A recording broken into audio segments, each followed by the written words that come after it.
Ladies and gentlemen, getting ready to go live. I just have to hit a couple more buttons here before we get started. It'll be a great show. Just one moment. Cool, here we go.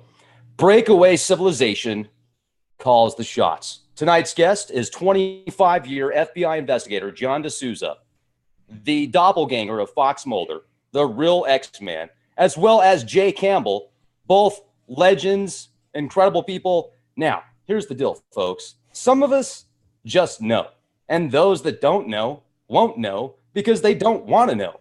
You know, and I know, but not everybody is in the know. And know this, we live in fascinating times, and I know what they know. And John, being an investigator and retired FBI agent of 25 years, is certainly in the know. Jay Campbell from the Decoders of Truth and TRT Revolution is in the know. And those listening to Leak Project are in the know. Now, for those of you that aren't in the know, because you might be new, welcome to the know.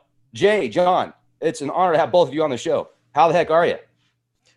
Oh, I'm great, Rex. Thank you so much. It's great to be here with you and Jay. Again, it's awesome. And it's good to talk about these topics that are really, really important right now for everybody. Yeah, spectacular. Happy to be here. I mean, after last Monday, as you know, that thing completely went crazy and went viral. I have people all around the world who are like, dude, I didn't know you were into like the alternative community. So it's pretty cool, man. But yeah, very excited to be here today, humbled, honored, and to be joined by John, who's very, very knowledgeable. And I just want to say, John and I spoke yesterday at length, and this show is going to be next level. Well, it's absolutely next level. And another thing that's fascinating is after these unfolding events, there's been so many people that I feel have been plugged into the matrix. Literally, I guess you could call them Agent Smith, because they're just plugged into what everything that is fed to them in the mainstream media and these mainstream industries. Now they're like, wait a second, that doesn't make sense. And then they start to question previous events and other things. And like, that doesn't make sense either. And, you know, John being in the FBI for over 20 years, obviously he's had an opportunity to meet people that know a lot. And we're oftentimes given misinformation and disinformation, and people that are outside of that alphabet agency and other networks, for national security reasons, we have to kind of put the pieces together ourselves. So what does make these scenarios stand out as being, I guess, staged events? I didn't know how much John could share with us about these events that are coming up because of his previous position with the FBI. But here's the beauty of it. What if a civilization that has kind of branched off, has kind of been rogue society, whatever, maybe these people have made it through previous cataclysms, their ancestors, whatever. Maybe there are specific people in specific positions, aristocratic, that control the strings kind of outside of the networks because they feel like they're above the law, because maybe they fund the law. So how do we decipher these things? And what was this recent event? What did it really mean? And what really happened? Well, let's talk to the expert. And also Jay, I mean, his Decoders of Truth Facebook channel now has, what, you got almost 20,000, or on your page, I should say, you've got almost 20,000. We got 30,000. Boom. 30. Wow. I mean, just bazinga, growing fast. And John's written several books as well. One thing also that I really like about John is he had experience when you were like just a kid, right? When like just X-Men, like you literally, maybe 1%, 0.1% of the world would experience what you did, whether it was metaphysical, whether it was interdimensional beings, extraterrestrials, whether it was MyLabs, whatever. It was tech that isn't known to us, even at this current stage. So let's get into this. What the heck is going on? I'm done rambling. No, that's good. That's good, Rex. We definitely have to talk about next level technology from breakaway civilization type stuff, like what we saw in 2001 at the World Trade Center, right? Those acts. So yeah, that stuff is very important. But I'd like to start out, because we're talking about the Las Vegas mass shootings.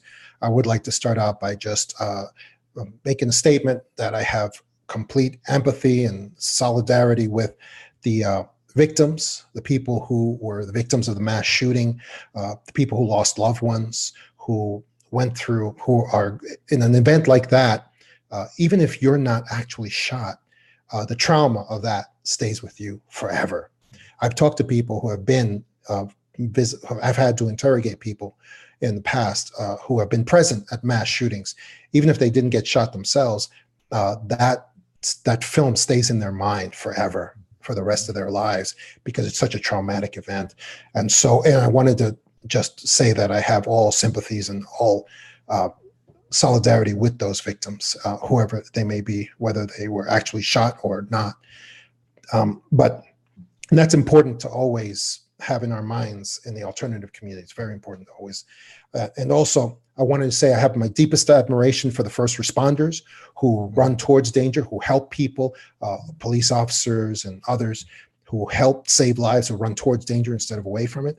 And I also want to say also the heroes who shielded other people with their bodies, and took bullets, and in some cases died because they shielded others with their bodies. I mean, you can't give out enough medals. You can't ever, there's nothing you could do to ever recognize that kind of heroism. And so I wanted to give tribute to that. Also, I wanted to say to people, if you're sending money to the families of these victims, please make sure it is actually going directly to them. Right. That's very, very important, because these types of events, there's always a lot of people want to give constantly.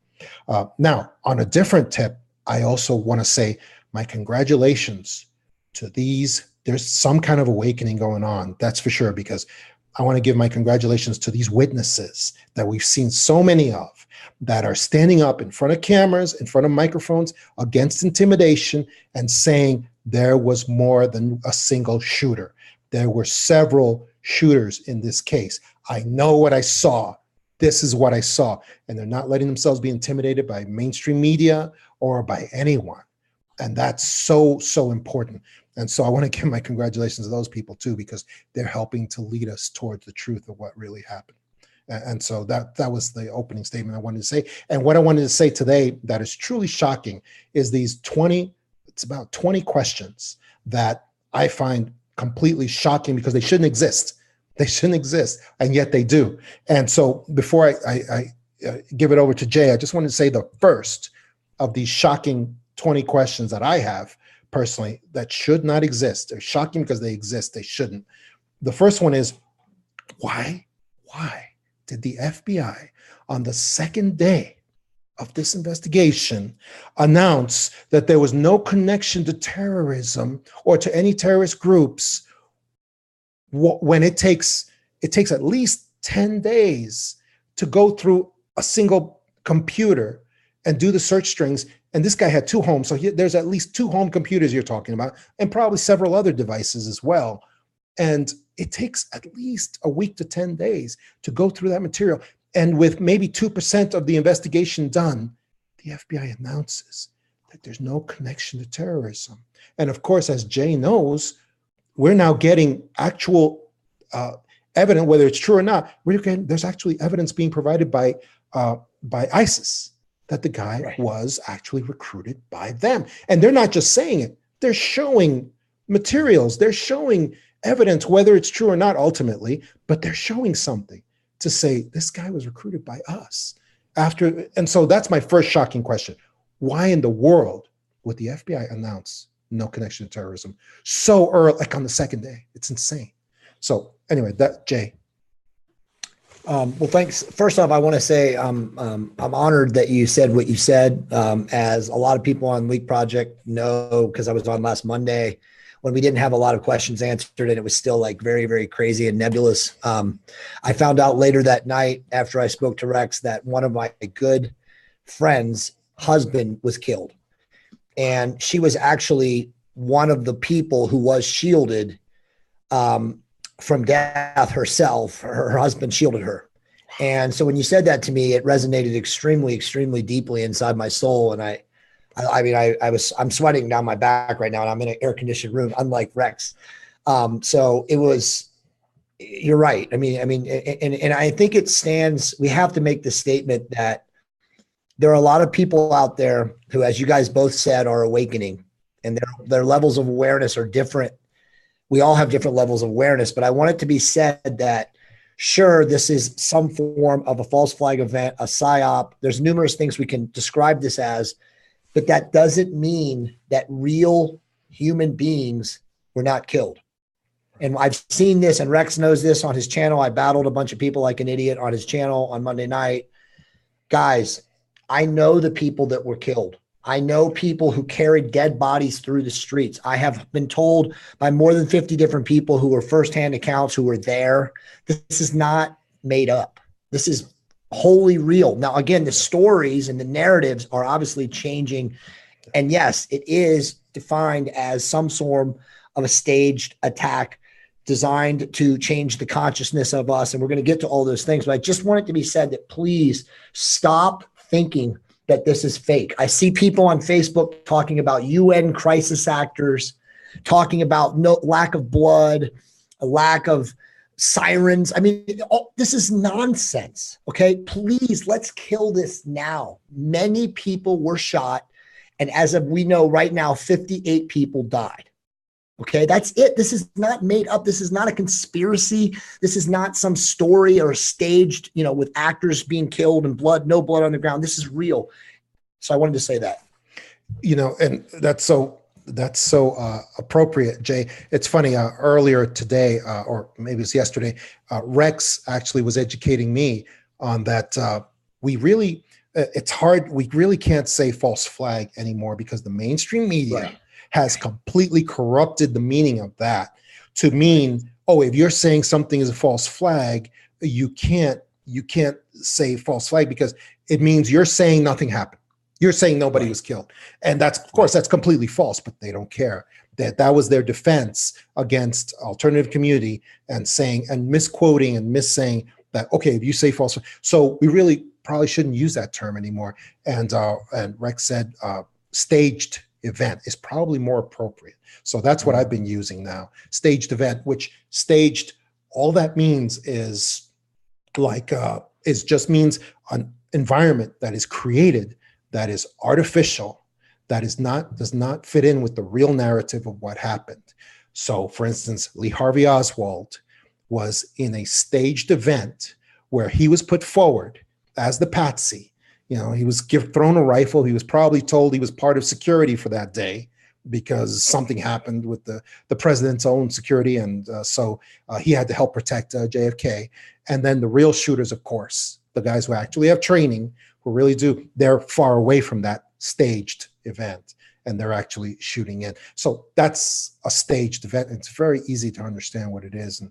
And the events actually did happen and people really got killed. Absolutely. Let me add something to this as well. And I'd like to get your opinion on this, John, being an investigator for 25 years. When the media comes out with a story, obviously, if law enforcement has a certain case open or something, they're trying to get the bad guys, they can't give all the information to the media because then it might obviously mess with their case. But it's interesting how the media tends to throw these bizarre numbers. First, they find out that they say that he's got 10 guns in his room. Then they say something like he's got 33. Then they say 42. And it's like, next thing you know, they're going to say that he somehow snuck a tank in there with ICBMs from North Korea. And we have to go after conspiracy theorists now because they linked up with Little Kim. And then you see the pictures. For example, I saw a picture. You guys can look this up. The first thing that I saw was the guy on the ground. He looks like a mannequin. And if you look at his foot, in order for the foot to be the way that it is, it would have to be completely broken. And one thing that I notice in a lot of these staged events, these mass shootings, is the pictures that are shown in the media. They have to control the narrative. They have to control everything. And you'll see a lot of litter and trash on these pictures oftentimes. And sometimes they'll literally use mannequins just to see if people can pick up on it. And people that are even just a little bit in the know, or for those of you out there that aren't completely under mind control, you'll see something like that and it'll blow you away. You'll be like, what in the world is going on? This guy, there's a freaking mummy down there.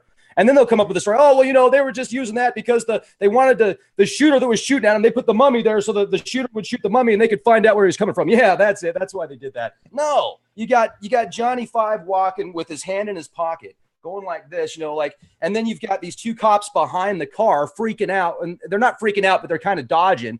And then this other guy's on his cell phone just looking up like this, and you can tell clearly the pictures are not something you would see in an event like that where people are freaking out. So it's like they have to control the narrative. Then you watch the Communist News Network. I watch these crisis actors, whatever they are. I feel like these are the ones that couldn't make it in Hollywood. So what's their next choice? Oh, you could be a crisis actor. How about that opportunity? There's 3 of them, okay? And they're the one in the middle is doing her best to cry. She's just trying to cry.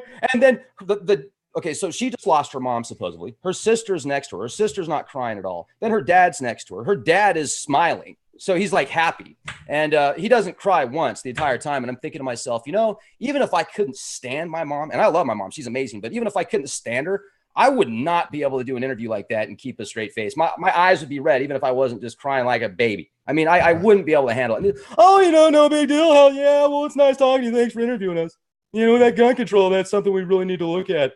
And I also think that the gun control thing, yeah, they've been throwing that forever. There's so many gun control laws, though, and, you know, adding a few extra, maybe the security measures, maybe another thing that, you know, don't let any crisis go, don't use any crisis, or what's the saying? Don't let a crisis go to waste. Go to waste, yeah.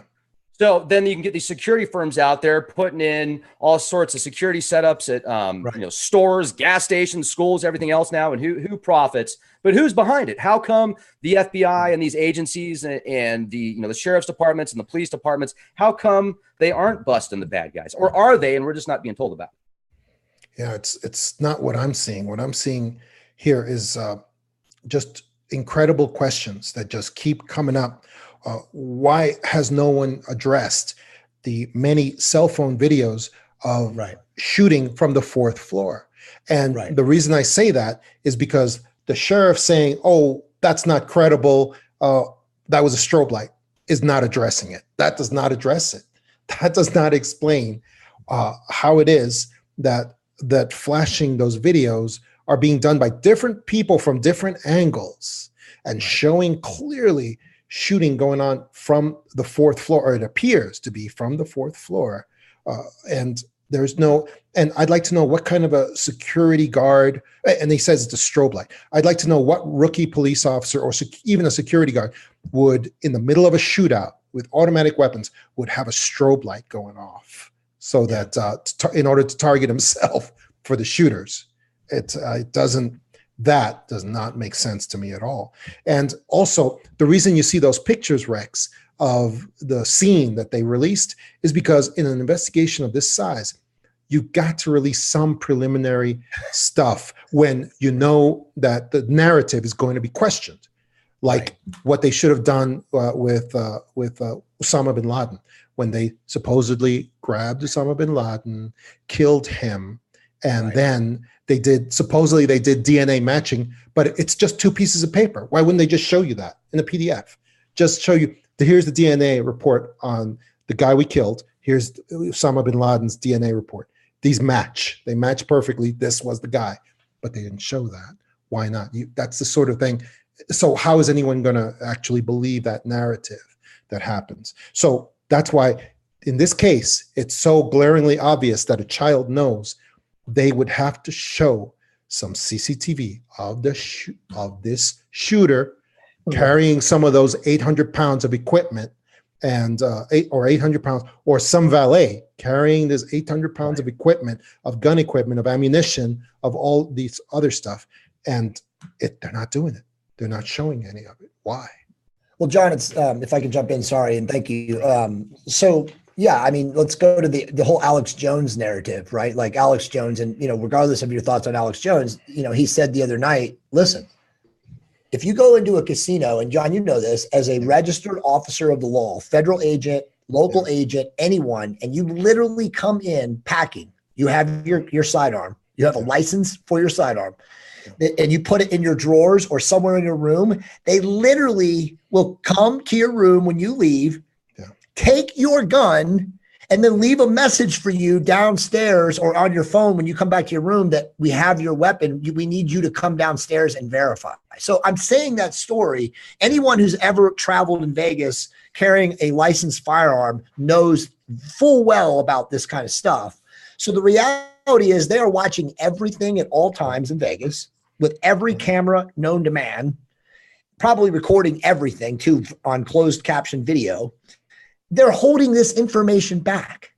So at this point, knowing that it's being held back, there's only two narratives, right, that can be going on. And John's going to answer these because we have specific questions. I don't want to steal the thunder, but it's obvious that somebody, as Rex said at the very beginning of this conversation, in a breakaway civilization capacity is controlling everything.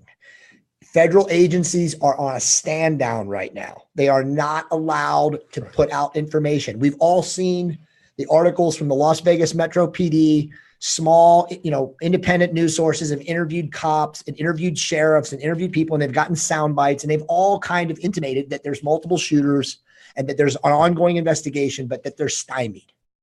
So it's clear that somebody is organizing this from the top down. Yeah. Rex, go ahead. And because of the witnesses and how strong the witnesses have been in the face of resistance and intimidation, the sheriff now has said that he refuses to rule out other shooters. And I'm sure that the federals are not happy with that. No, they're not. But the sheriff, I don't think the sheriff had any choice, because he's more in contact with the local scene and what really happened. So that pressure is on him from the real people really involved with this case. I got to jump in before I forget.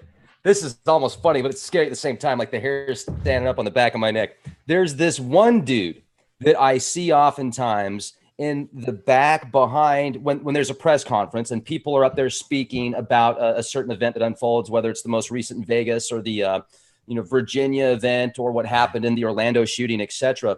There's this one guy that stands behind the people talking, and he'll even be out there during press conferences with politicians and stuff like that. And he's always there just like,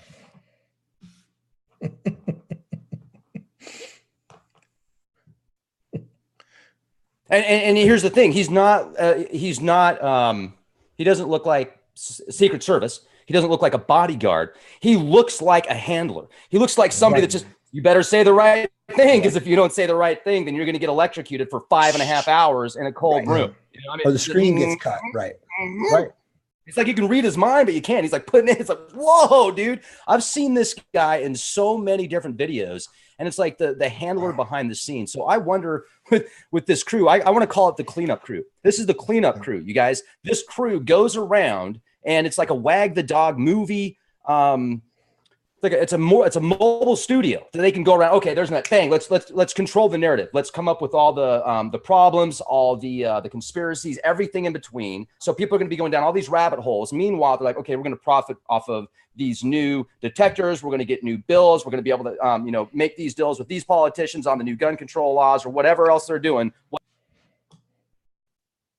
Absolutely, yeah. You back on, Rex? Yeah, I'm here. Yeah, just to give people I wanted to also give people some historical context on these staged events. And just in this way, in the national security structure, I was educated by an older guy who I call Sitko. And he told me some historical things. He said that a lot of the assassinations that we all know about in history and political history and so forth, they used what is called the visible shooter scenario. And this is something that will resonate with people who know history. And what it involves it's a simple operation, but it's one that they have used for many generations, because it works really well, not to expose the real organization that does these assassinations and these acts of terror. And what it is, it's called the visible shooter scenario. What they do, basically, they get a patsy, put him in the front row of the military parade or the opera audience or whatever the event is that has to be. And then they make sure it's somebody who's an amateur with very little firearms training. Doesn't matter, because he's not expected to hit the target anyway. And then they ply that person with mind control techniques, sometimes honeypots as well, women or the opposite sex, people who will set them up for this by telling them what a great hero of the Republic they're going to be after they do this. And all of these, and a lot of this we see in the Lee Harvey Oswald situation. But then they put them in the front row. They have them very visibly stand up in front of everybody and say, "Hey, everybody, look at me. I'm going to kill the prime minister. I'm going to shoot the president. I'm going to shoot the archduke," whatever it is, and whoever the guy is. And then they have them crank off a bunch of rounds that who knows where they go. But that's the visible. He's the visible shooter. Now, the real shooters are, of course, much farther back. Much farther back. They are experts, and they know exactly what they're doing, and they're the ones who do the real assassination. And that's a scenario that has been used over and over again because it works. And they can catch the patsy. He goes down for the assassination, and even if the ballistics don't match, nobody really cares because they got it all wrapped up in a neat little bow, and that's what the authorities want, of course. So they're happy to just have this guy go down for it. And it works. It works really, really well. And that's why it's a perfect scenario. It's a perfect example of how these staged events work. And if people want to know more about how staged events work, then I always ask people, please look up Operation Northwoods by the CIA in 1960. Please look up Operation Northwoods by the CIA in 1960. This was the original. And for this, I do have to say false flag. I know we don't want to use that term anymore, but this was the original false flag staging operation. And it was put together by the CIA, and also they got the Pentagon involved in it as well. And they put together this whole elaborate plan to do hijackings and kill college students, planes filled with college students, and other acts of terror, and say that the Cubans did it. So that in order to help with their number one priority, the overthrow of Fidel Castro. That was the plan. JFK saw the plan and immediately was horrified because it involved killing of American citizens, of course. And he immediately fired the head of the CIA and the person in charge of the Joint Chiefs of Staff, the guy in charge of the Pentagon at the time. And by coincidence, those two guys, I'm pretty sure, I believe, were later found dead a short time later, each of them. Right. And so people want to, and that paperwork, stuff is out there. It is open public information. You can find out Operation Northwoods. It is the original blueprint that has been, I believe, has been used again and again by many nations all over the world. And that's what people in the alternative community really need to be able to defend themselves with education when they talk about these topics. So that's why that's important. So real quick, I want to ask some very specific questions for John Rex. And obviously, I know he has answers because we've already talked, but more specific to the case. Okay, we've all at this point, we talked about it. You and I talked about it last Monday. John and I talked about it yesterday. We've all heard the police scanners. Okay. Yeah. Now, they're not fabricating the saying police multiple shooters live, right? Yeah. It wasn't. Yeah. Sure, they can do something after, and they can turn in doctored or altered stuff after the fact. But the original police scanner, and I have many friends, law enforcement and attorneys in Las Vegas who reported to me that night, as I told Rex the next day, that there were multiple shooters. Okay. Right. The article that John, you and I just read, the guy that's the FBI writer, the alternative guy who covers the FBI as all his FBI informants, just wrote the article and said, look, his argument is that this was some form of an insider event that went live, and that literally, quote unquote, terrorists of ISIS, radicals, whatever you want to call them, it doesn't matter, found out what was going on and decided to shoot. And again, according to all these local stories, these videos, the cop scanners in Las Vegas, the police arrested people. And again, it's all being covered up, of course. But there's reporting of up to 7 shooters. They spoke about Asian males, Hispanic males, Caucasian males, an Asian female. So, all this stuff is there. It's clearly now been suppressed, but obviously, as you guys said, it's on the alternative channel. So again, how do they think they can just keep this narrative going when it goes against all reason. And I want you to answer this. Is it because what we think what they really want us to know is the opposite, from a standpoint of this is all this grand design for us to, again, become so disoriented and turn on each other and become, antagonistic towards each other, which is clearly happening, that was their end game all along, that they never really cared about who found out and what the real story was. What do you think about that, John? Yeah, I heard those police scanners as well. And it's amazing how, people can say, well, during the preliminary stages of investigation, there's a lot of confusing stuff that goes around and goes and happens. But that's ridiculous to say, because how can all the police scanners all refer to multiple shooters? How can all the witnesses that were involved on the ground, that were confronted by mainstream media, how can they all say multiple shooters? They all, in other words, they all have the same story. This is not confusion.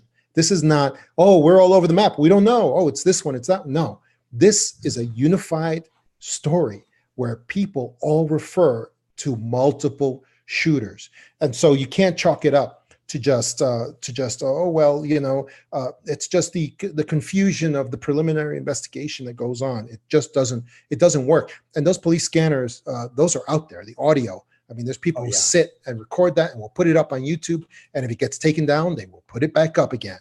And it's out there. You cannot suppress that. You cannot put that away. But there are so many people out there that are hopelessly inured to the system, and who will just attack you. And they will just say to you, no, you've got to believe what the system tells us, the narrative they have for us. That's all there is. And they will look for excuses. They will look for excuses, and they will ignore these police scanners, the people on the ground who know exactly, who have a better idea what's going on than we do. And yet they will ignore this sort of thing. And, and to address your other thing, Jay, I don't believe it could, because I read that article. It's an excellent article. And the guy obviously has a lot of knowledge about how these sort of police operations go forward.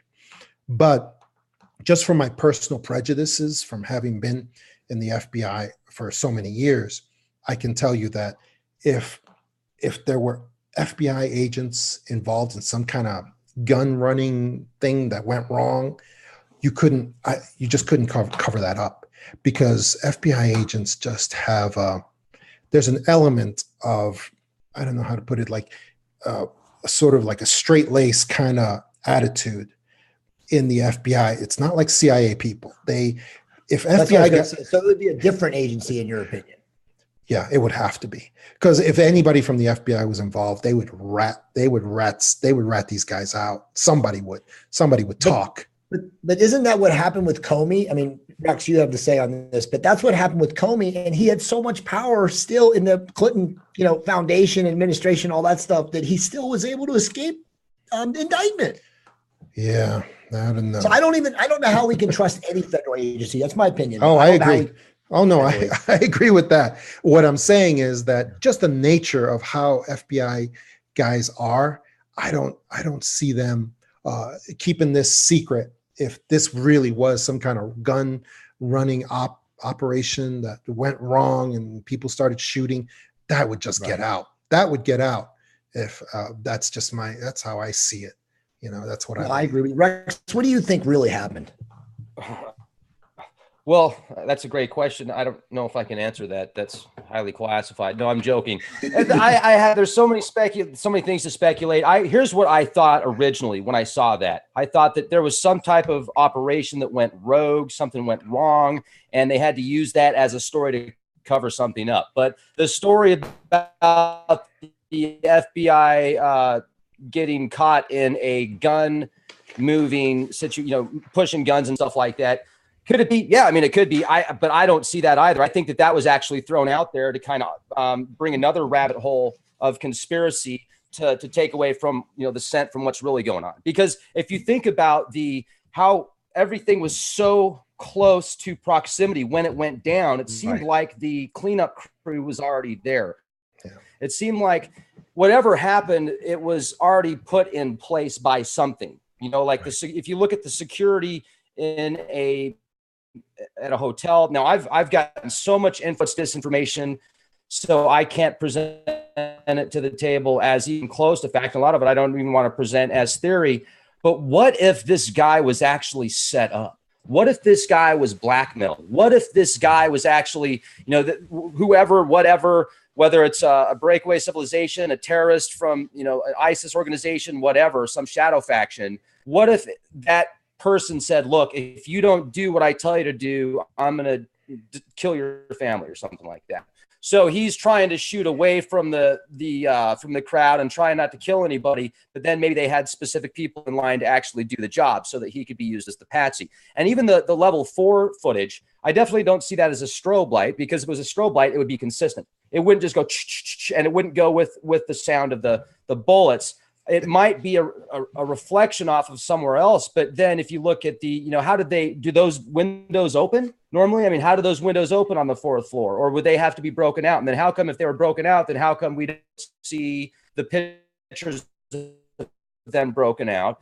And there's just too many questions that it was predetermined. Right. Or at least it was something set up to where if there was a situation gone bad, they would have a cover story for it immediately. So, but what makes most logical sense, that it was something that was determined, and they get to control the narrative. They control everything. They control the way you think, and then they get to control the new bills and laws and regulations and security contracts and everything else involved. Exactly. My opinion. Yeah. Everybody says, oh, the 4th floor shooter, that's nonsense because those windows don't open and they weren't broken open. But we're supposed to just take their word for it. You can't do that. In a situation like this, you have to provide evidence for any contention that you want to use to support the narrative or to take away from the narrative. And you can't just say, oh, the windows on the 4th floor don't open.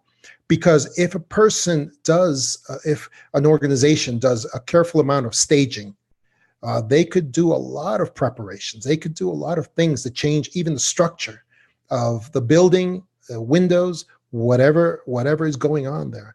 And we have to actually see whether those windows open or not, or if some changes were made and maybe were made back. We don't know, but we have to see that, because what I know for sure is going on, like Jay asked just now, what is really going on? Well, what I know for sure is going on is that there's a huge number of questions that should not exist. That's what's going on. And it should not be the case at all. What about these photos that we saw of the scene where the shooter has his head blown off. Right. And then there's about a dozen shells that have been, it looks like they've been thrown on top of the blood. But if those are shells from him shooting from that room, they would have some blood on them. They wouldn't be completely clean. They're clean shells. Also, there'd be thousands of shells, not a couple of dozen. So each of these preliminary items that they actually put out there to bolster the narrative actually completely goes against the narrative. Right. It's unbelievable. But isn't that? Let me ask real quick, Jay, if I can. Have you guys seen Jackal, the film Jackal, Bruce Willis? Of course, yeah, with Richard Gere, yeah.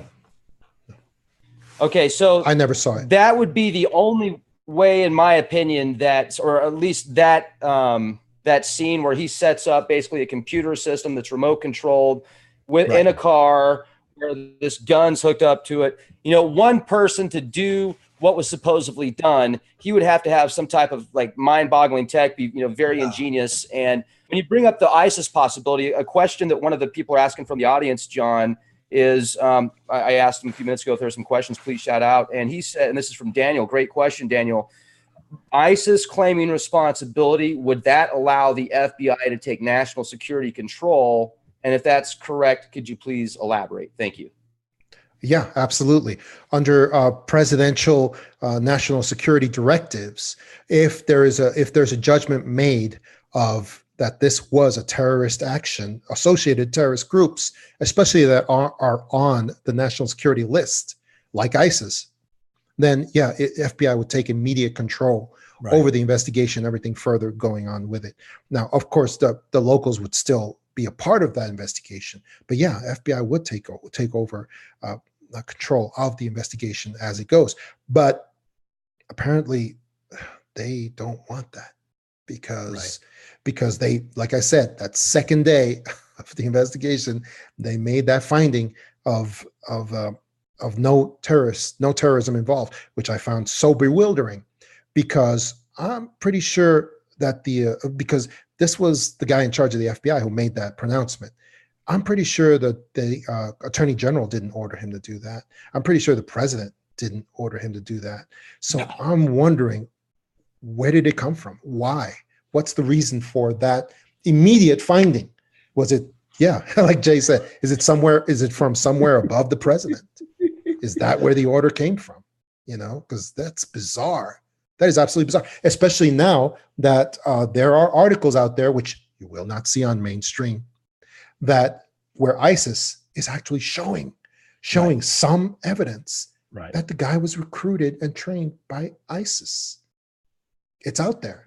Well, John, let's talk about that right now, because I'm actually looking at the article that we all looked at, and this is from the Millennium Group, which is a think tank that looks at the alternative community and writes really compelling, amazing, evidence-based stories. And so this article is titled "Las Vegas Black Op Perpetrated by All the Usual Suspects," and then they go on to talk about the quote-unquote criminal masterminds. And I'm just going to do a real high-level summary of this right here, but evidently, some guy went on 4chan 2 weeks before the incident and literally predicted what was going to happen in Vegas. And he said that because he said that two companies, now, as we know, there's always companies that are financially gaining from this kind of nonsense. The two companies that he said would gain are OSI Systems, which is a giant X-ray machine, metal detector, and scanning technology company. And by the way, their stock has gone up crazy this week. And then the other one was the Chertoff Group, which is this consulting think tank. And again, this is where I get really weird, because Michael Chertoff, if we all remember, was the Homeland Security Director under Bush when 9/11 happened. Now, it doesn't take a rocket scientist to start putting two and two together that the same people involved in 9/11 are all of a sudden now, again, regardless of what you think about 9/11, but we know that he was the Homeland Security Director. If we remember, as it says in this article, the Homeland Security Bill, the Patriot Act, as we know, removed more constitutional freedoms in one swoop and then in the history of the United States government. Okay. And now miraculously, this guy is now connected to these companies that are standing to benefit. I mean, it's insanity. I mean, how dumb or how clueless or how naive do we have to continue to be to think that this guy, Michael Chertoff, is not somehow involved? And then one other thing, and Rex, jump in. The article goes on to talk about Sheldon Adelson.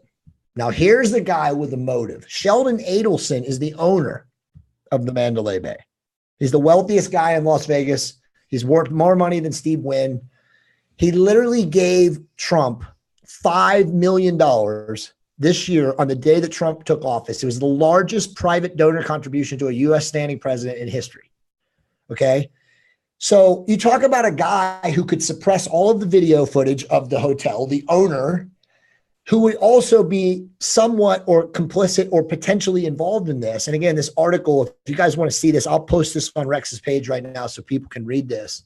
But I mean, it's pretty simple to start putting two and two together as far as to the hows and whys. And again, not just the hows and whys, but the can do. These guys have the power based on their roles in government, based on their money to run this. And if it is coming from a breakaway civilization, as you guys said, and these breakaway civilizations are more powerful than political government structures, as we know they are, then here you go. I mean, the guy owns Mandalay Bay. Yeah, that's incredible. I am so glad that they love us so much. I mean, they really, it's just for our protection. They care about us. We need to fear ourselves. We are the enemy. We are the terrorists. If we question this, whatever this is, we're the bad guys. Now, here's one thing that I want to mention, because there were some people that brought up how what John was saying about 9/11 on the last show made him a shill. First of all, John brought up to me about how when you look at the 9/11 towers, how certain parts of the towers were just like dust, and they don't have technology. We don't have that kind of technology, at least at the, you know, that we know about, maybe at an experimental level or something like that, to be able to do that kind of stuff. So John doesn't follow the official story either, ladies and gentlemen. So fail on that account. Yeah. And most people know it's very interesting how Tower 7 collapsed within its own footprint and nothing even touched it. But that's, you know, that's been talked about for years. So John, tell us more about this breakaway civilization that's doing this kind of stuff, man. I mean, how long do you think they've had this tech? What are they? Who are they? Where are they? Are they the interdimensionals that we've talked about before, that you've actually encountered before? Yeah, I call them the elite powers in control. Always in all of my books, I refer to them that way. They are, you know, what people refer to as the NWO or the Illuminati. I don't like to use those labels because those labels lead to demonetization, you know, from the elite powers in control, who control, you know, large institutions, global institutions. So I try to use different language. It also makes it harder for their algorithms to find people in the alternative community if you use different labels, new language for this sort of things. But yeah, the elite powers in control, who I believe did do 9/11. They were the ones who, they used their breakaway technology to do things like turn steel girders into powder, which national governments do not have that ability. So yeah, I don't believe, and that's the only thing. I don't believe that national governments are the ones who did 9/11.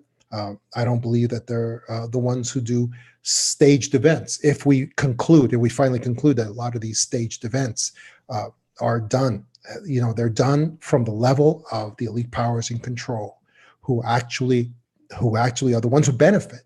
And speaking of what Jay, and I write about these things always in my books, like the Power Investigators, the Extra Dimensionals.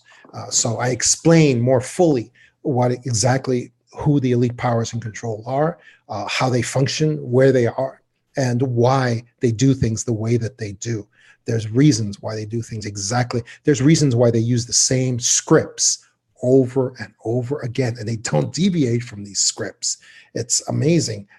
And part of the reasons for that is because they are linked to extra dimensional entities that help to create who they are and to help their power to go forward. And one of the things about this is that it makes them not have actual creative imagination like we do. That's one of the reasons why they refuse to deviate from these scripts that they keep using over and over again. Anyway, there's a whole way of thinking behind it. And like I said, I explain those things in my books. But going back to what Jay said, look at the people, the usual suspects who seem to appear every time there's a national catastrophe, there's mass victimology, there's these horror, and you see the same people appearing who are profiting from this misery, this human misery. And also on that particular tip also, it's amazing how we now have in this globalist sort of fascist surveillance society that we live in, we now have these political officers, like the guy you were talking about, Rex, who appears in all the photos that's standing behind the politicians, who's just kind of standing around making sure people say the right things. Well, apparently now we also have this class of political officers who are the late night hosts, who are on television. And they're supposed to be entertainment guys, but they're not really, because apparently they're political officers, because they come forward with comedy and entertainment supposedly, and they come right after these terrible events happen. They come forward to the American people and say, well, all of you guys are bad if you have guns, and now this shows that we need to disarm all of you American citizens. And sometimes they'll cry. Sometimes they'll rub some stuff in their eyes before they go out to make themselves cry. And we'll see even prime ministers and presidents have done that as well after these events. And they'll come out and they'll cry in public. And they'll say, we need to get guns away from the American citizens. It's so important. And why are they doing that? Because they're part of those usual suspects. And they are profiting by obeying the globalist narrative that we got to get guns away from regular people. That's one of the top agenda items for the globalists, for the elite powers in control. Very important to them. What do the FBI feel mostly about people with guns? I mean, were you on the field? Were you freaked out? Somebody, if you went to somebody's house, were you scared that they were going to, shoot you if they owned a firearm? No, not at all. That would be ATF. That's not FBI. FBI. Oh, okay. Dang it. I thought you were going door to door like, hey, man, ask you a question about that recent alien abduction that you had. Dang, yeah. Oh, no, that's a different topic. I always ask that. I'm just kidding. So, but I mean, you guys weren't freaking out over people with firearms, because I would say that most people in the States own a firearm, right? Absolutely. Sure. And as a collective whole, does the FBI want the population to not have guns? I mean, is that something that's high on the agenda? No, not for the FBI. Of course not. They're always very well versed in constitutional law and right. The rights of citizens, and the FBI is always in favor of people's exercising their constitutional rights. And as I see it, guns and is not a right-left issue. Right. Guns are a human rights issue. It has nothing to do with Democrats, Republicans, conservatives, or liberals. It has nothing to do with that. It has to do with, if you believe you have a right to live, you have a right to be alive, then that means you have a right to defend that life. That's a human rights issue. That's all there is to it. It has nothing to do with whether the government, otherwise, then somebody else decides if you have a right to live. The government, the army, somebody else decides. And that's exactly why the Constitution was set up the way it was, because we believe in actually people have the right to live, and they have a right to defend that life as well. One other question also, as far as possible, maybe if the Second Amendment goes away, if they get rid of the Second Amendment or whatever, do you think that would be the precursor to a civil war? Would that actually be what caused it? Do you think people would freak out, or would it be just a continual, yeah, okay, here you go, and have a wonderful day? Well, hold on before you answer, John. Hold on. Rex, that's not going to happen, because the state of Texas, the state of Georgia, the state of Florida, the state of Mississippi, all those people, they will literally succeed from the Union before they give up their right for arms. Go ahead, John. I pray you're right, Jay. I really do.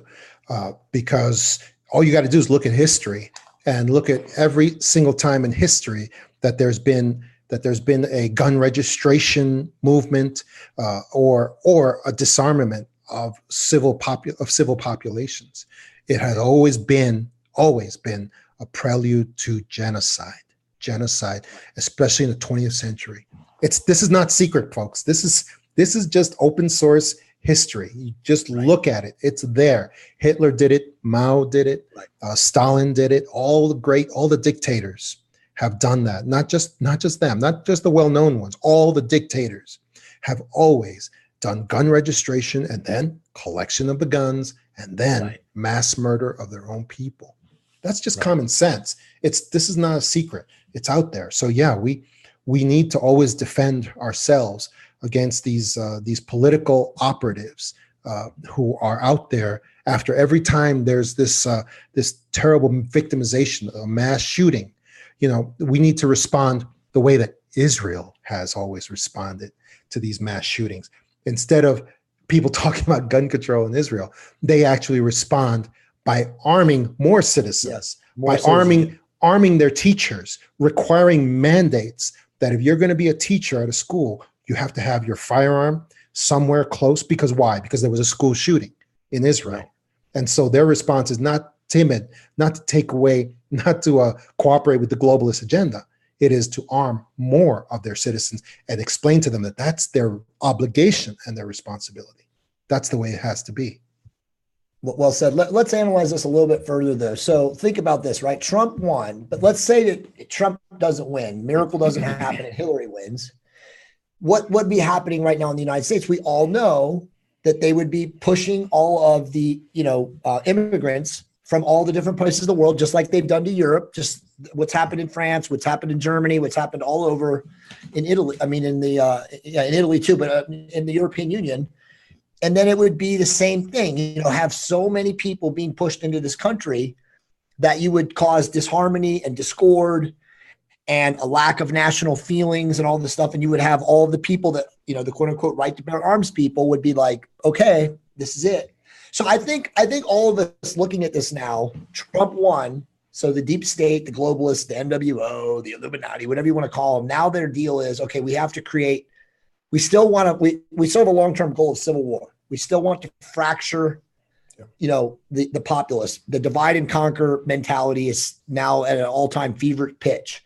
So how do we do it? Well, we have to create events like this today or on Monday to continue to fracture and further divide the people. You can go on Rex's channel right now and you can read all the people commenting. You can go on Facebook, you can go into social media, and you can read, as John said earlier in the show, there's so much stuff that's being done to basically fray us, to fragment us as a union, as a collective company, to break the Constitution apart.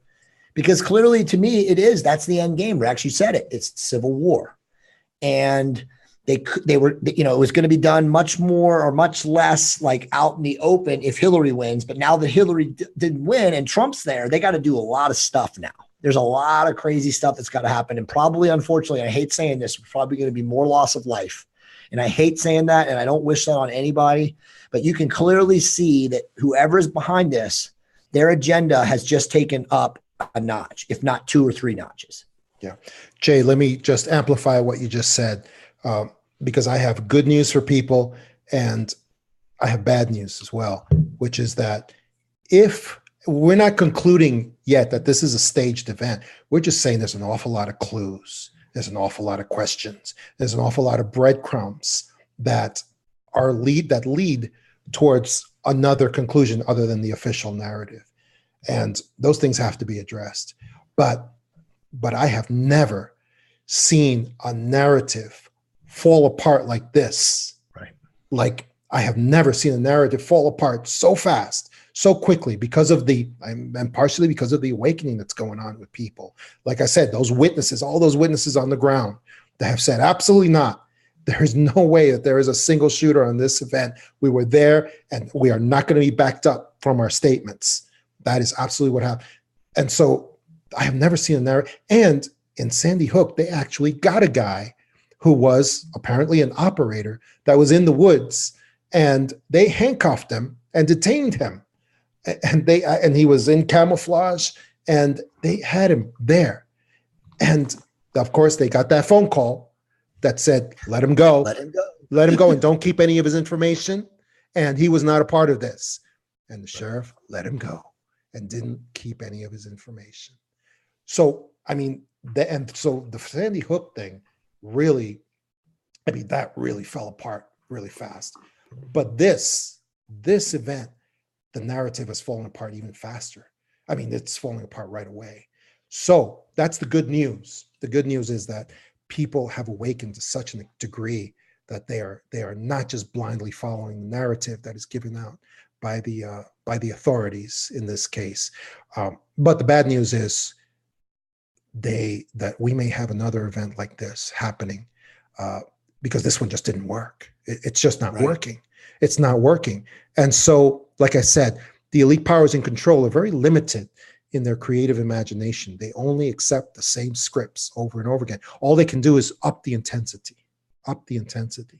And if you look, and again, none of this is secret. If you look at the history throughout the Western nations, these mass shootings have been done and have worked in Australia, in New Zealand, in Canada, in England, and usually they have been massive shootings that have involved children.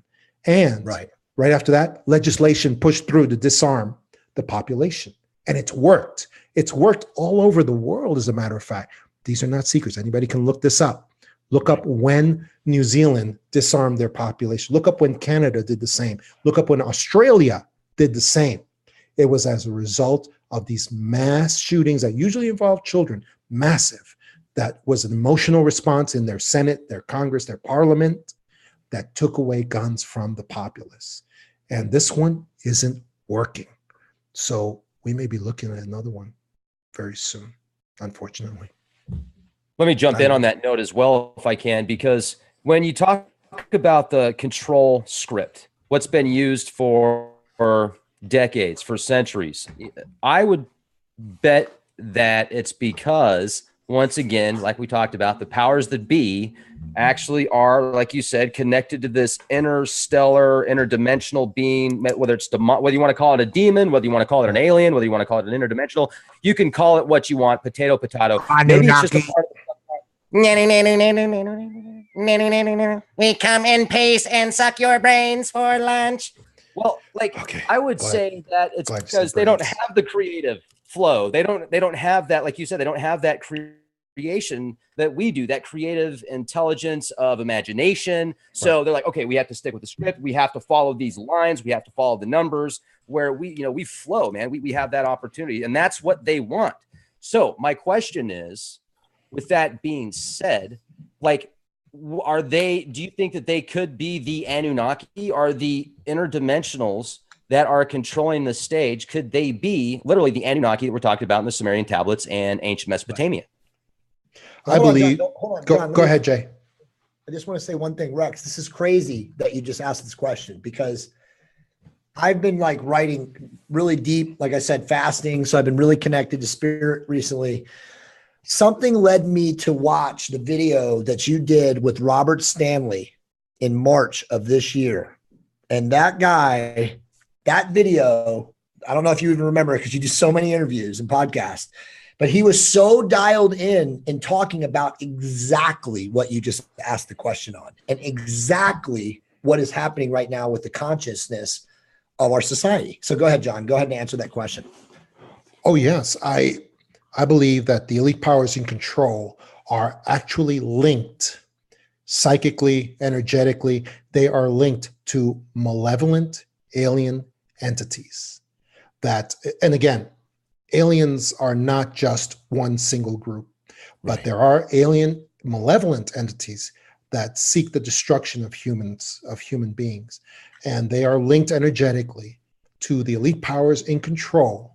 And of course, there's questions as to who's in charge in that alliance, and they are pursuing their own agendas, and that is why the elite powers in control they kind of give up themselves in this transaction, and because of that, and that's the reason why they don't have any sort of creative imagination. They've been doing this sort of thing for thousands of years. They are multi-generational.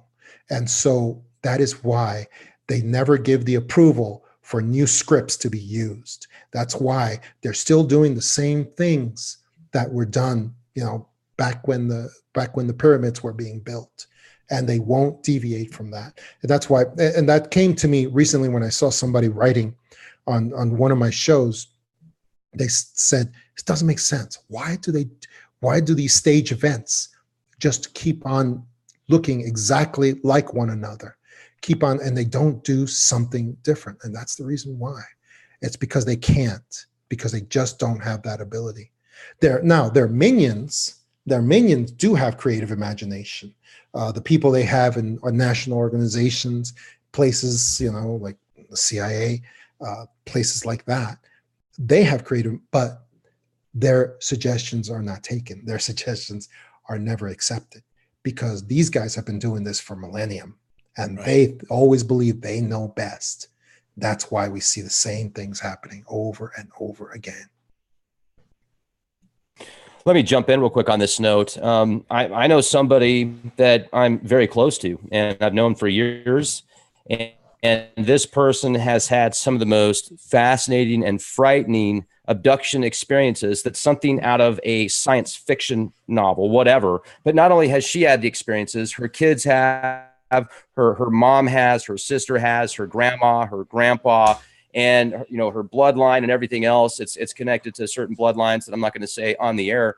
But recently, she had an encounter where she wakes up and she's got a black bag over her head, and she's getting shocked in the stomach on some table, and her son sees this guy that looks like he's about 8 foot tall with blonde hair, like some Anunnaki looking dude, and they've got 6 fingers. So maybe they've just got some wild imagination, or could there be, I mean, could that actually be this breakaway civilization, these Anunnaki? And were they once, divine almost, and then they kind of maybe created something like, a non-biological intelligence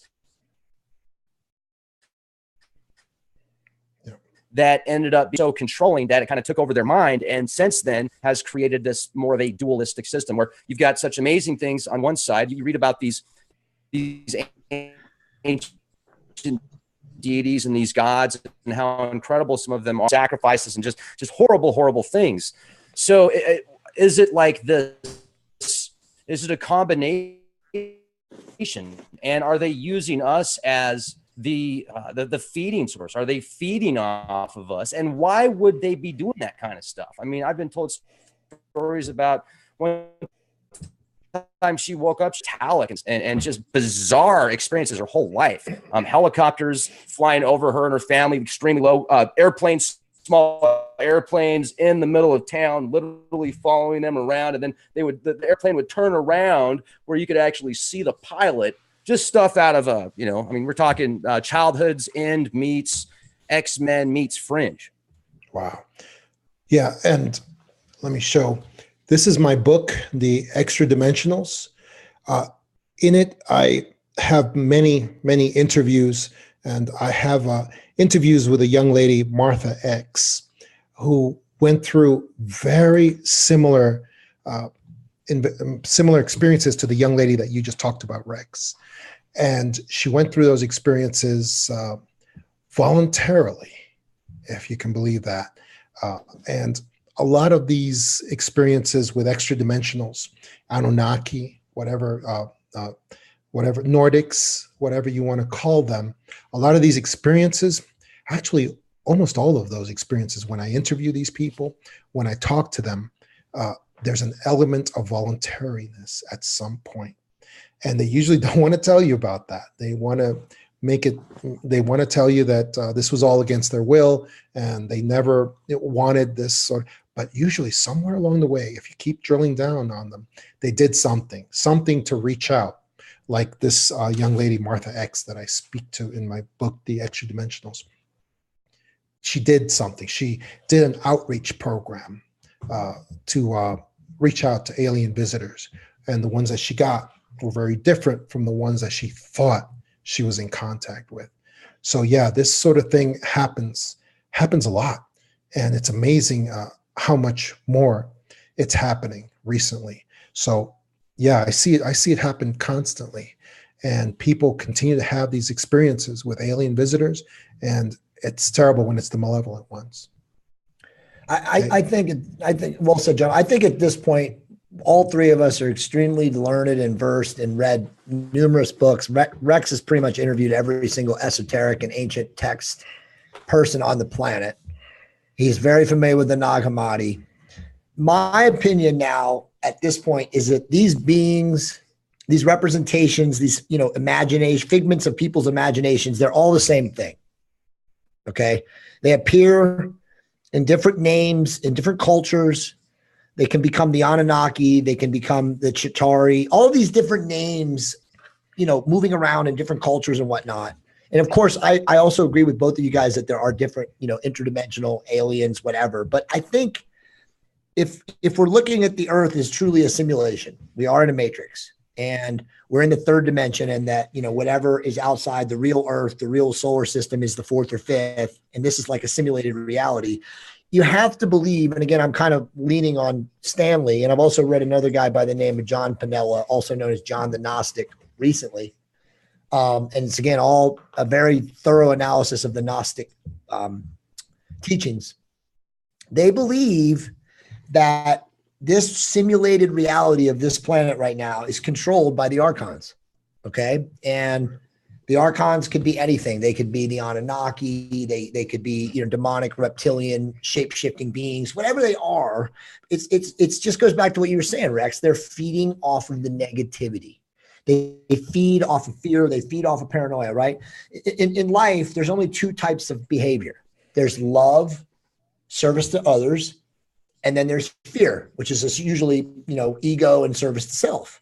So it's like, if we know that the Archons are truly here, invisible to us, amoeboid looking, whatever, shape shifting into reptilians, whatever, it doesn't matter. They bend light. Then you would totally get why this would be a simulated reality, and that these beings are feeding off of our fear. And so this breakaway civilization, whomever they might be, connected to interdimensional beings, whatever, been here since, as John said, millennia, they are constructing this so that these Archons can keep our soul energy, or whatever you want to call it, our energetic experience, continually here as a food source. And then when we die, if we don't wake up and figure out what we're supposed to do, we come back again. Oh no! Learn. So it's very, very fascinating. But I'm at a point now, listening to smart people, reading the books, talking to Gerald Clark in depth, that this is just religion, the Abrahamic religions, the Bible, all this stuff is just different interpretations of likely the same crew of characters that are calling the shots in this dimension. And they just like us to be brain dead or confused or never knowing the truth. And that's the way they like us. It's like John said, they don't have like creative intelligence. They just have a program. And that program is going to run and run and run and run. And we have no say. Let me make a quick comment real quick. And good point, Jay. I read a couple comments in the live show, here in the live chat room. And they said that the Anunnaki are a creation of Zecharia Sitchin. Well, first of all, that shows your ignorance, because there has been scholars from around the world for hundreds of years. And you can even read the Oxford translations, which are a little bit different, but much is the same. And the Anunnaki are very real. Whatever you want to classify the Anunnaki as is totally up to you. Okay. But there's 6,000-year-old tablets that talk about the Anunnaki. Right. So, Phil, okay. Now, the question is, what is the Anunnaki? Well, certainly read the tablets about how they talked about sculpting modern man out of the clay of the earth. And you read the tablet of Enki, where his mom comes to him while he's sleeping, and she says, I'm out to you because I don't want to work so hard.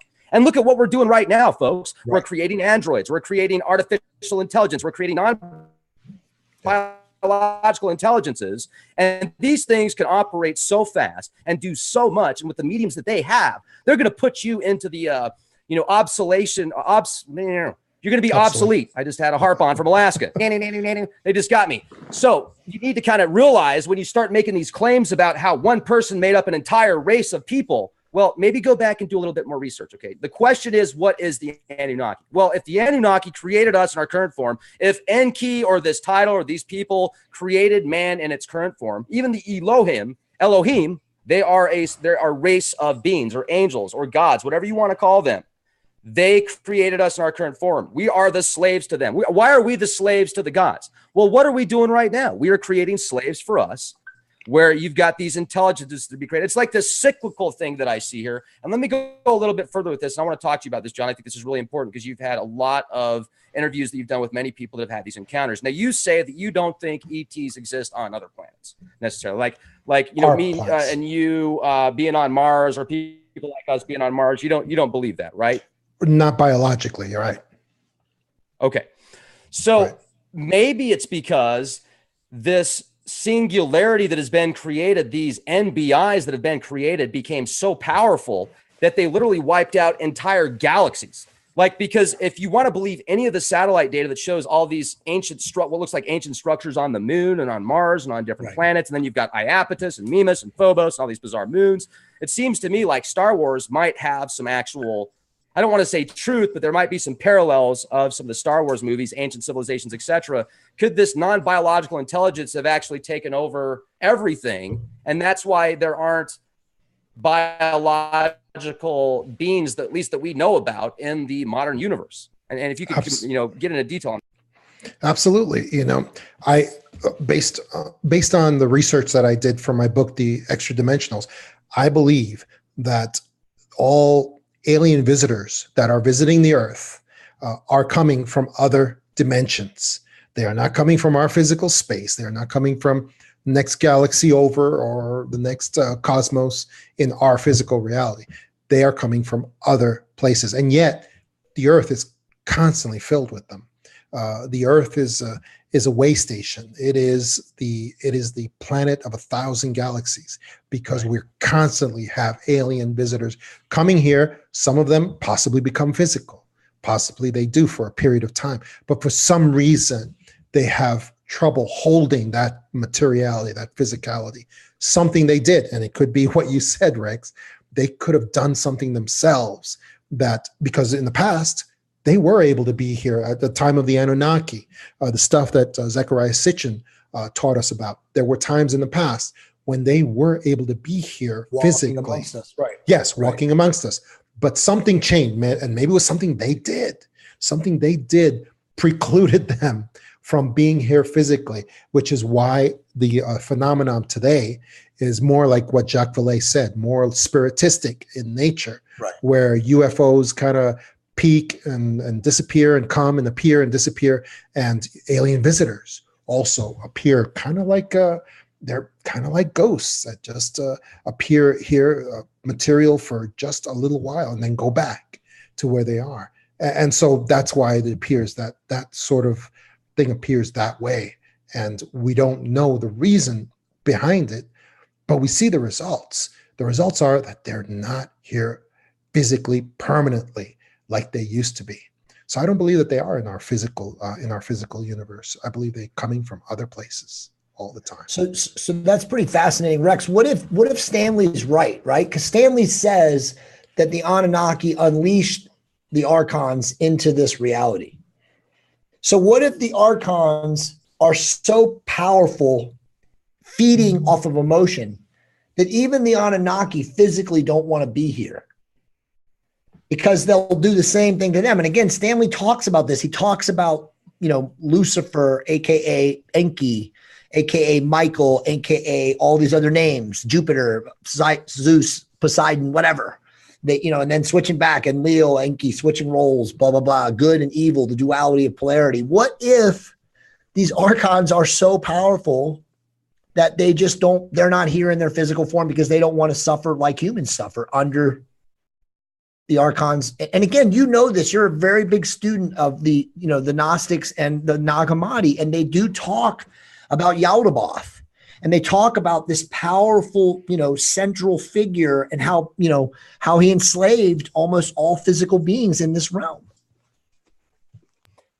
Yeah, there's so many possibilities that we could go down numerous rabbit holes, but what I do see is that these non-biological entities seem to, look at the world around us, look at the transhuman movement. I can see why there's this transhuman movement, because the world is being destroyed. I watched Blade Runner 2049 the other day.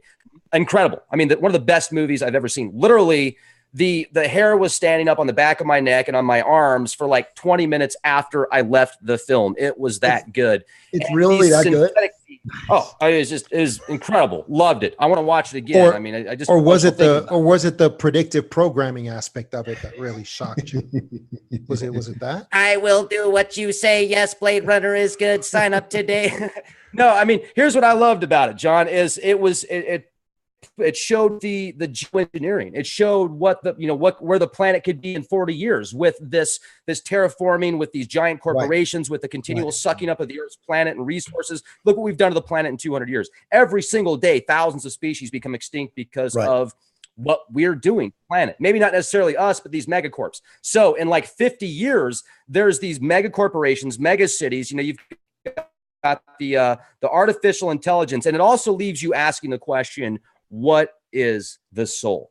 If a artificial intelligence becomes self-aware, is it artificial anymore? Is it self-aware now? Is it a part of the oversoul? So for you to go after and take it out and to say, oh, well, I'm going to destroy it because it's not real.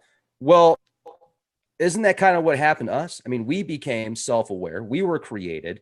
And I just think that there's so many parallels in what we're seeing right now, what Hollywood does, what's going on all around us. That is a great movie. And one thing that I think is really important that I would like to add you, and there's been several people in the live chat room that want to know also, we're going to go off topic here for a minute, but the microchip society, it's kind of on the same level here. I was warned also about the microchip society about 27 years ago. A friend of mine, his mom used to work. He said she was with the FBI. He said that she told him about the New World Order, the microchip society, et cetera, et cetera. A lot of stuff that he told me back then, I see happening now. I used to travel a lot for work. A few years ago, I was staying in a hotel. Every other commercial was a Homeland Security commercial. See something, say something. See something, say something. Continual programming. 9/11, you talked about. It's never been the same since then. Will there be a microchip society? Are the elite, the powers that be, the shadow factions, even alphabet agencies, are they pushing a microchip society, do you think? Absolutely. And the time frames are going to be a lot shorter than what you're given to believe. Like by the movie you just saw, Blade Runner, a lot of these things, I think you're not talking about 30 years in the future. You're talking about maybe 3 or 4 years in the future. That's because the stuff is out there already, there. And one of the things about the elite powers in control is that they very carefully control technology from the nations, because they know that the nations cannot deal with this technology so they keep it in the black world, because if they give it to the nations will immediately use it against each other, and they'll start attacking each other with this breakaway technology. So yeah, and the microchip society is coming right now, I believe, with 5G, with the 5G that's coming. And it's going to be this next level of technology that people will murder each other to get it. It's going to be that desirable. It's going to be, the desirability of it's going to be off the charts. And there'll be no need to force anybody to, because there has to be an element of voluntariness of it, in it, for, the elite powers in control. One of the things I always talk with you, Rex, about is that the elite powers in control, even with breakaway technology, with everything they use, they also use sorcery. They also use sorcery. Yes. Magic. And maybe that's because we just see it as magic, but it's magic as far as we're concerned. They use sorcery in everything they do. And if anybody doesn't believe me, just look up sigil magic on American cash, on the American money. Sigil magic. It's there. You can prove it for yourself. You can just look at it. Why is there the head of an alien reptilian creature on I think I don't remember which denomination it is, but it's there. You can see it. It's the dollar bill. It's dollar bill. Just look it up. It's there. And why is that? What's the reason for that? That's because the elite powers in control always use sorcery along with other systems that they do. So yeah, the microchip society, I think it's coming really fast. And I think people don't educate themselves. They're going to fall for a lot of things that are not for their benefit. That's what I think. Well, Rex, one of the things that I just wrote a really big article about, and it'll also be covered in my upcoming book. And obviously my mission in life is to try to help people, become healthier and optimize their hormones and all that stuff. But this is statistical fact. Okay. This is a giant landmark study that was done like 3 months ago. It was a 27-year study. 43,000 men on every continent in the world. And the conclusion that the researchers drew was that by the year 2040, men will not be fertile. Men will not be able to propagate and impregnate women. So when you start understanding this, getting into the transhumanism, getting into the microchip stuff, John just said it best. This is not the end game here, is a complete melding of transhumanism, which is us as humans, skin suit, meat modem puppets, whatever you want to call us, flesh puppets, into some form of a technology, AI device. So we become partially human, partially AI. I mean, it's obvious. I mean, there's so many great books. Joseph Patrick Farrell wrote a great book called Transhumanism. I highly recommend all you guys read it that are watching the show right now. He wrote it 6 years ago. And it's an amazing book. And again, there are people out there who are seeing what is happening. You guys both talk about it. I mean, I talk about transhumanism is the main movement on the earth right now. And in that movement, we lose our sovereign rights. You talked about singularity. Right. Ray Kurzweil said that singularity happens by 2033 or 2031. So there's the timeline is shortening. It's narrowing for us to maintain our sovereignty as human beings with souls. Like you said, Rex, the AI. I've talked to other people who have talked about that they already have technology where they can literally push a soul out of a sovereign human and replace it with an AI.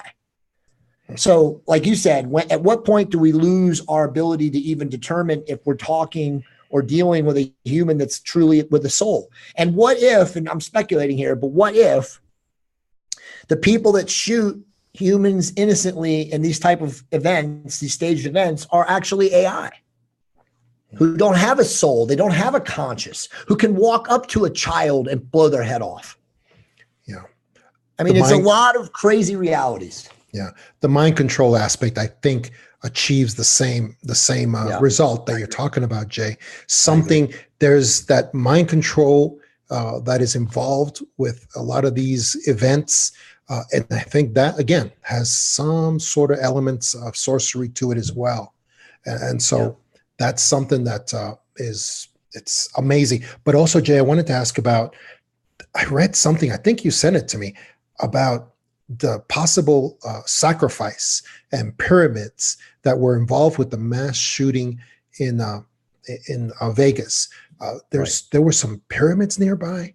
So they're just talking about the Luxor, right? So if you look at the picture of the obelisk, which is at the Luxor too, and then you see the actual pyramid of the Luxor right next to the MGM with the full moon, and it wasn't actually the full moon was the next night, but there's pictures where you can see from the background from, high altitude, or not high altitude, but from like helicopters or whatever, reconnaissance pictures, where it literally looks extremely ominous. And so they're already talking about it, like in a lot of the alternative circles, that it was called the pyramid sacrifice.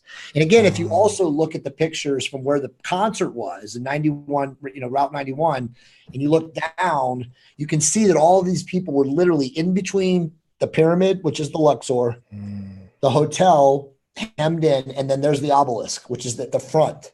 So it looked like a very esoteric, very ancient, quote unquote, ordeal, if you want to call it a sacrifice or whatever. Yeah, it was triangulated to look sort of like an Aztec sacrifice site. I understand now. That is amazing. That is amazing because, it goes back to what you were saying about the archons. And they try to use us as food on a spiritual level and on a physical, emotional level as well. Yeah. That is amazing. That is really something. Wow. Well, Rex, did you want to talk about, because I know go ahead. So there's a ton of people asking questions about November 4th. And I know I sent you guys that article. I guess there's some sort of giant leftist 100-year anniversary in Russia or something of some leftist. Yeah. I don't know enough about it, so go ahead and talk about it. It's the anniversary of like the communist revolution. It's also the anniversary of a whole lot of other anarchy dates that matter to people who are in anarchy dates. And supposedly there's declarations from all the anti-Trump groups. Antifa. Antifa. Yeah, Antifa and so forth. And they're all saying that they're going to do revolution on that day and it's going to go forward. It's crazy. So, I mean, more stuff, more rent-a-mob stuff from the George Soros Foundation, to try to destabilize our country. I mean, that's what it looks like to me. It's unbelievably sad that these people are allowed to still operate in our country. Well, I mean, doesn't it make you think though that Soros isn't a human? He's like a front man. He's like a front man for the elite powers in control, who must always remain secret. I mean, that's like one of their highest priorities, to remain in the shadows, to remain secret. So when you see, the Rothschilds and the Rockefellers and Soros being talked about constantly out front, it almost looks like they're not real. It almost looks like a PR thing to keep you focused on them. That's what it seems like. It's incredible. But what I also wanted to mention was, you guys talking about the elite powers in control. I wanted to, and this is an article that I'm writing, which is the permanent agenda of the elite powers in control, the permanent globalist agenda, which basically it consists of just 3 points, 3 major points, and they're easy to recognize whenever you see their minions working in public in the national institutions of whatever country, because this is global, this is all around the world, and there are 3 points. The three permanent, and it's like the permanent council at the UN. These are forever. These are there forever, and they always show. There's 1 is consolidation, unification. 2 is control of national populations, direct control, and 3 is disarmament of all poor civilians. Now, number 1, consolidation, unification. They have a permanent agenda item that always favors more unification because they want a one world government, of course. So anything that threatens that with more separatism is a direct affront to them. That's why in the EU, when you saw these countries freeing themselves from the EU, you saw all these global resources going against them and trying to stop them. Another, in the nationalist movements around the world, when you saw nationalism like Trump and others all around the world trying to reinforce nationalism, you saw all these global resources going against them. And if you go look at what's happening in Catalonia, trying to separate from Spain, and go look at the police forces beating, the brutality, incredible brutality. That is a globalist operation because they do not want to see more separation. They want to see more unification. That's what they want. That's the number 1 agenda item for them. And go look at that brutality that's going on against the Catalonian people. It's unbelievable. Number 2, control. They want direct control of national populations. And that goes to Agenda 21, making people believe that they are so insignificant and small that they should be living in very small. Also global climate change. Used to be called global warming, which involves them using their elites flying around in jet planes all over the place to tell the little people that they shouldn't be using their cars, that they should reduce their carbon footprints, because that's every globalist agenda always uses the elites. And of course, number 3 is disarmament of all poor civilians. Now, in the globalist structure, the elites can always be armed. They always have security. They always have the Congress, the Senate has Secret Service. They will always be armed, but they're part of the elites. They're part of the global structure anyway. So they don't mind, the elite powers in control don't mind that they be armed, but they want the regular population to always be disarmed.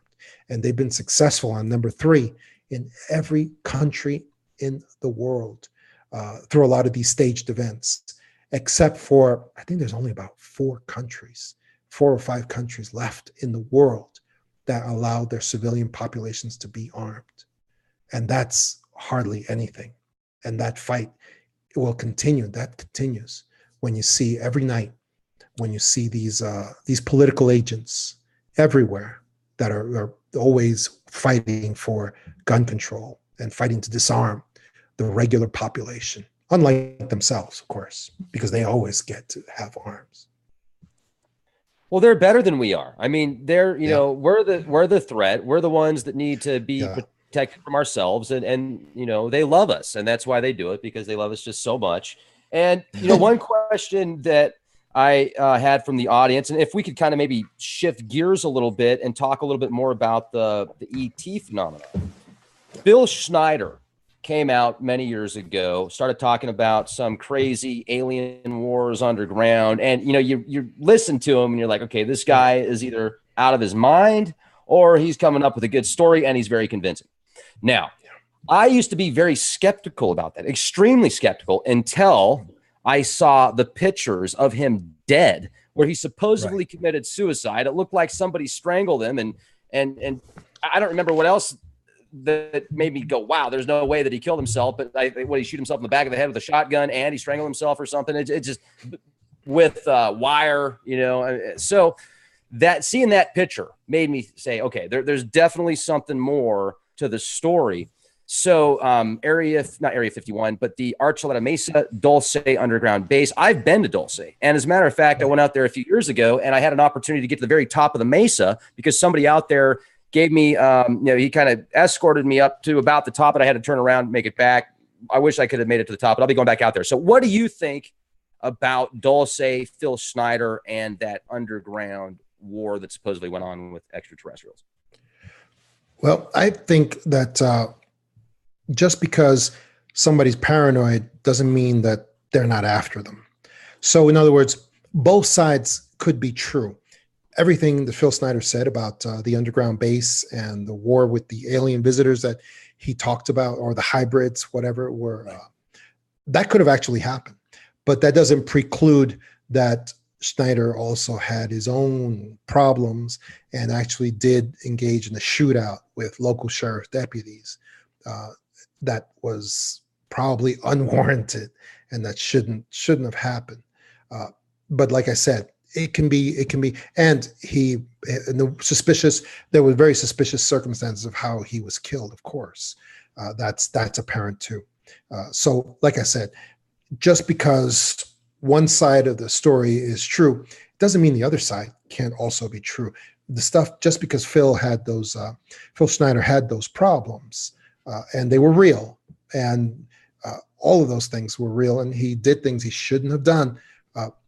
It's still, his story could actually be absolutely true, and we'll never know because he's been silenced, and we don't have any further data on that.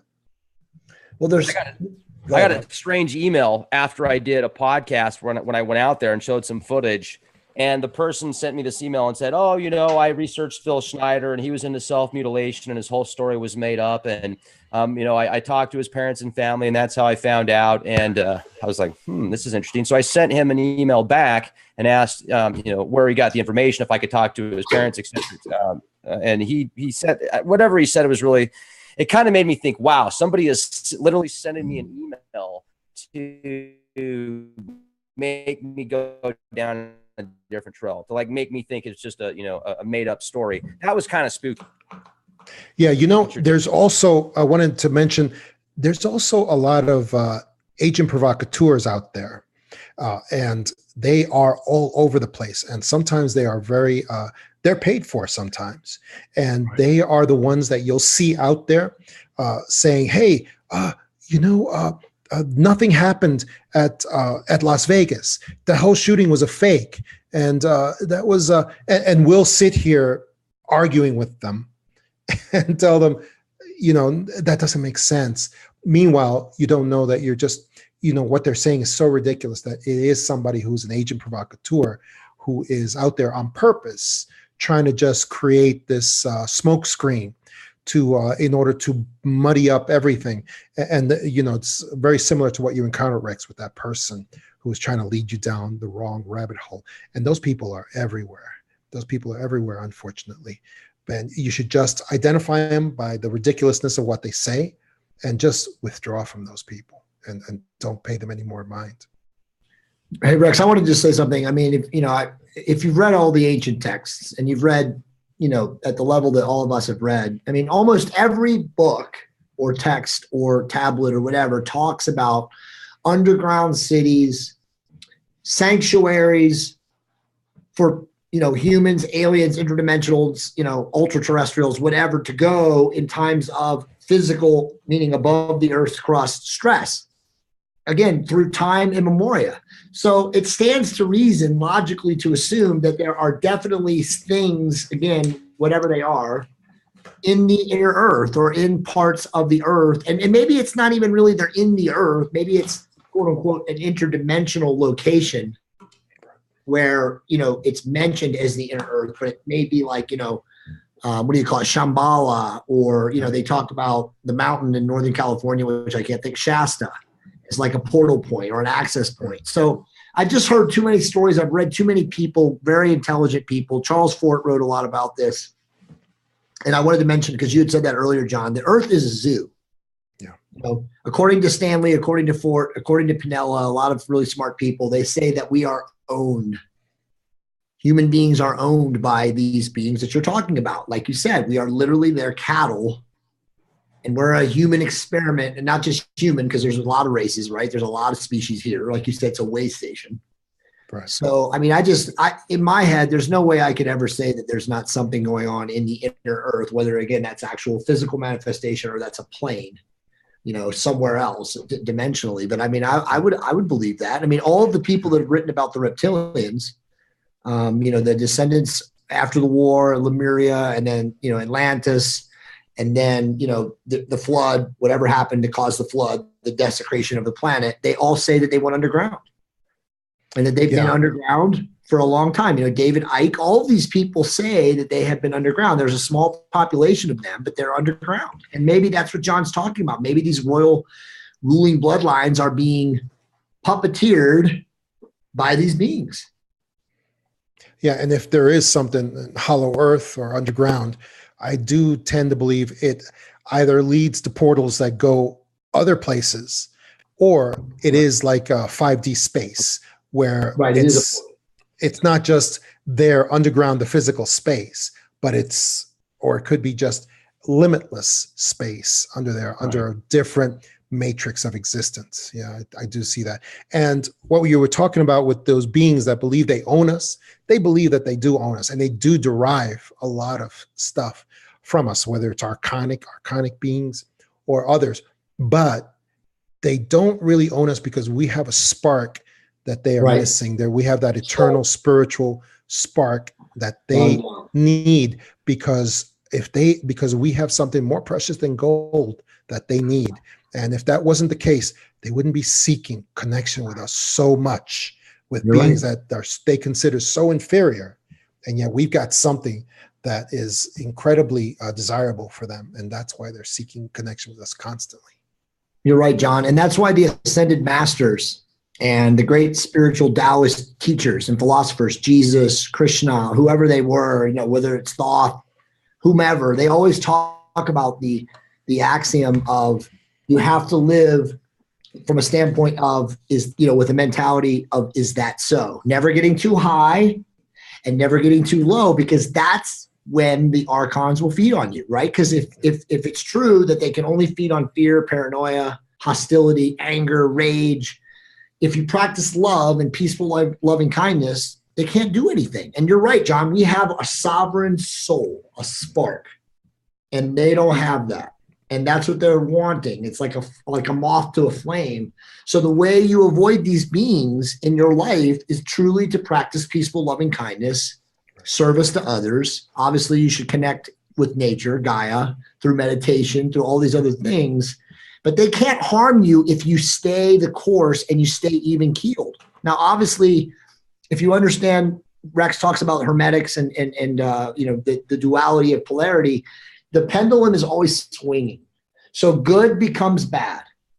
Bad becomes good. Dark becomes light. Day becomes night.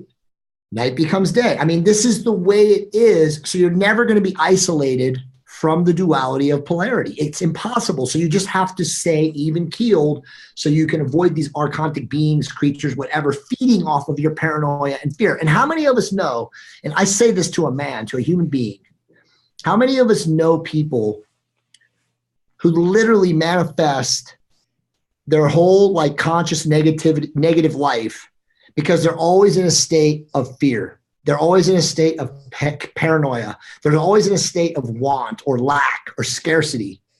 And so they're always in a position where these things are feeding off of them. So their lives suck. So, they talk about conscious manifestation. Well, what if it's just living even keeled and, again, serving others, practicing peaceful, loving kindness? They can't get to you. Yeah. Rex? I want to add something to the zoo that you brought up a minute ago, Jay. I thought this was quite interesting when you said the zoo. Let me know if this rings a bell. We eat the night, we drink the time, make our dreams come true, and hungry eyes are passing by on streets we call the zoo. Enjoy the zoo and walk down 42nd Street. You want to be excited too, and you will feel the heat. Welcome to the zoo, Scorpions. The zoo, excellent. The zoo. Now, here's one thing that I would like to know more about also, if we can jump into this, John, with the time that we have left. And it's just seriously an honor to talk to both you guys. This is incredible. We have a huge audience right now. I want to thank everybody that has been listening to this live show. I also want to thank the moderators. And you guys definitely need to check out not only Jay's website, his Decoders of Truth Facebook page, also trtrevolution.com, but John has several incredible books that I would recommend checking out. If you go to Amazon, he's also got a website specifically that you can go to. The link is going to be in the video description box. But his most recent book, I think, is the one called Clear Para Investigators, literally the doppelganger of Fox Mulder.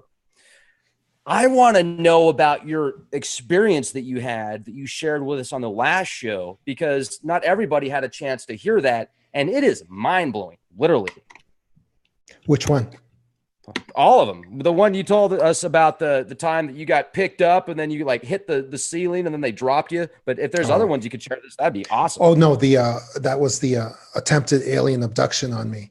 That was when I was about 10 years old, and I was in my home. This was after an observation experience, actually about a week or two after my observation experience, where I had been in the city, in New York City, and I had looked up and the old-fashioned flying saucer came out of the bottom of a dark cloud that was invisible in the night, except it blocked out the stars. And this thing came down towards me. I felt the scanning. I felt the spotlight, that bluish green spotlight that I've talked to many witnesses since then, and I've heard from many of them. And the thing just was coming down towards me. And then a couple of teenage girls showed up on my left. I was out on the street. And they just told me, hey, little boy, you better run home. And I took a step back, and the thing went back up into the clouds and took off and disappeared completely.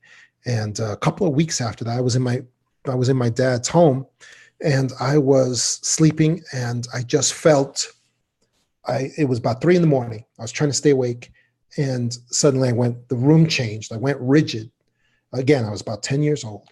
And I went rigid, and I felt some hands at my feet and my head lifting me up, and they lifted me up. I just saw the ceiling coming closer and closer. And they appeared to be climbing on nothing, because they were climbing up. I was like a light, like a helium balloon half filled with helium. And they were lifting me up, and they tried to put me, and they were passing through the ceiling, and they tried to bring me through the ceiling, and my forehead stopped it somehow. And they kept on lowering me. I stayed like a plank, like a helium plank, wherever they put me. And then they examined the spot. They kept examining the spot on the ceiling where I wouldn't go through, like the worst engineers in the world. And then I was able to move. The more that they bumped my forehead against the ceiling, the more I was able to move my neck a little bit. And again, this is recounted in my book, The Extra Dimensionals. And I was able to crank and then my parents' bedroom door was open, which I was next to my parents' bedroom. And the door was open, and I saw 2 of these beings, the same beings that were carrying me. I saw them on the ground, and they looked like small children to me, except that they were just too skinny and their heads were misshapen. And then one of them, and they were holding their hands over my parents' bed, and looked like they were holding them asleep, like in a stasis field, asleep. Because my parents appeared to be struggling to wake up, but they couldn't. And one of them turned his head towards me, and then I saw that they weren't little kids. I saw those black wraparound eyes, and one of them looked right at me as I was up on the ceiling, because I twisted my neck, and our eyes met, and I heard the only words from them I'd ever hear. Didn't hear it, actually perceived the words. I heard, "He's awake," and then it was like a cord got cut. And I just dropped into my bed heavy, like a sack of potatoes. And then they disappeared. They were gone. The place was empty. And I just tried to think about waking up my parents. And then I fell asleep. And in the morning, all the adults were awake and were running around, coming up with a story, because they had all shared a common abduction experience, like a shared dream. And they had all shared this experience that they were being abducted by the same 4 beings that I saw in the apartment that night. That's crazy. That's incredible. And did it kind of have, did you have nightmares after that for years? Do you still have nightmares about it? Did it scare you? Did you get good vibes? I mean, what do you think was their purpose? And why don't you think it worked? Like, why don't you think they got you to the ship? People since then have told me, as now that I've talked to a lot of these people who have experienced these abductions and who continue to experience the abductions, sometimes through generations, they have told me that I was the wrong blood type. It could be that I was the wrong blood type, that maybe they thought I was the proper blood type for them, or it could be my DNA. Something was off with my DNA from what they thought my DNA was. That's how it was explained to me. And they made some kind of mistake in the scans that they did on me. So I never had another experience after that at all. None. And no, I didn't have nightmares. I didn't have any sort of thing like that. And like I said, in my book, The Extra Dimensionals, I explain that experience, and then I go through the many, many other experiences that other people have had that I interviewed and that I spoke to make them understand what are the differences, what happened to them as opposed to what happened to me. Well, thank you for sharing that. That's incredible. In closing, first of all, I want to say thanks again. It's been a real honor. I hope I can get you back on the show again, because every time you come on, I mean, not only do I really enjoy having an opportunity to kind of pick your brain, but the audience really loves you as well. And Jay, same here, man. You certainly know your stuff. What would you like to leave us in closing? Both of you, please give us a few gems and we'll close out tonight. Jay, do you want to go first? Or? Yeah, sure. I'll go first.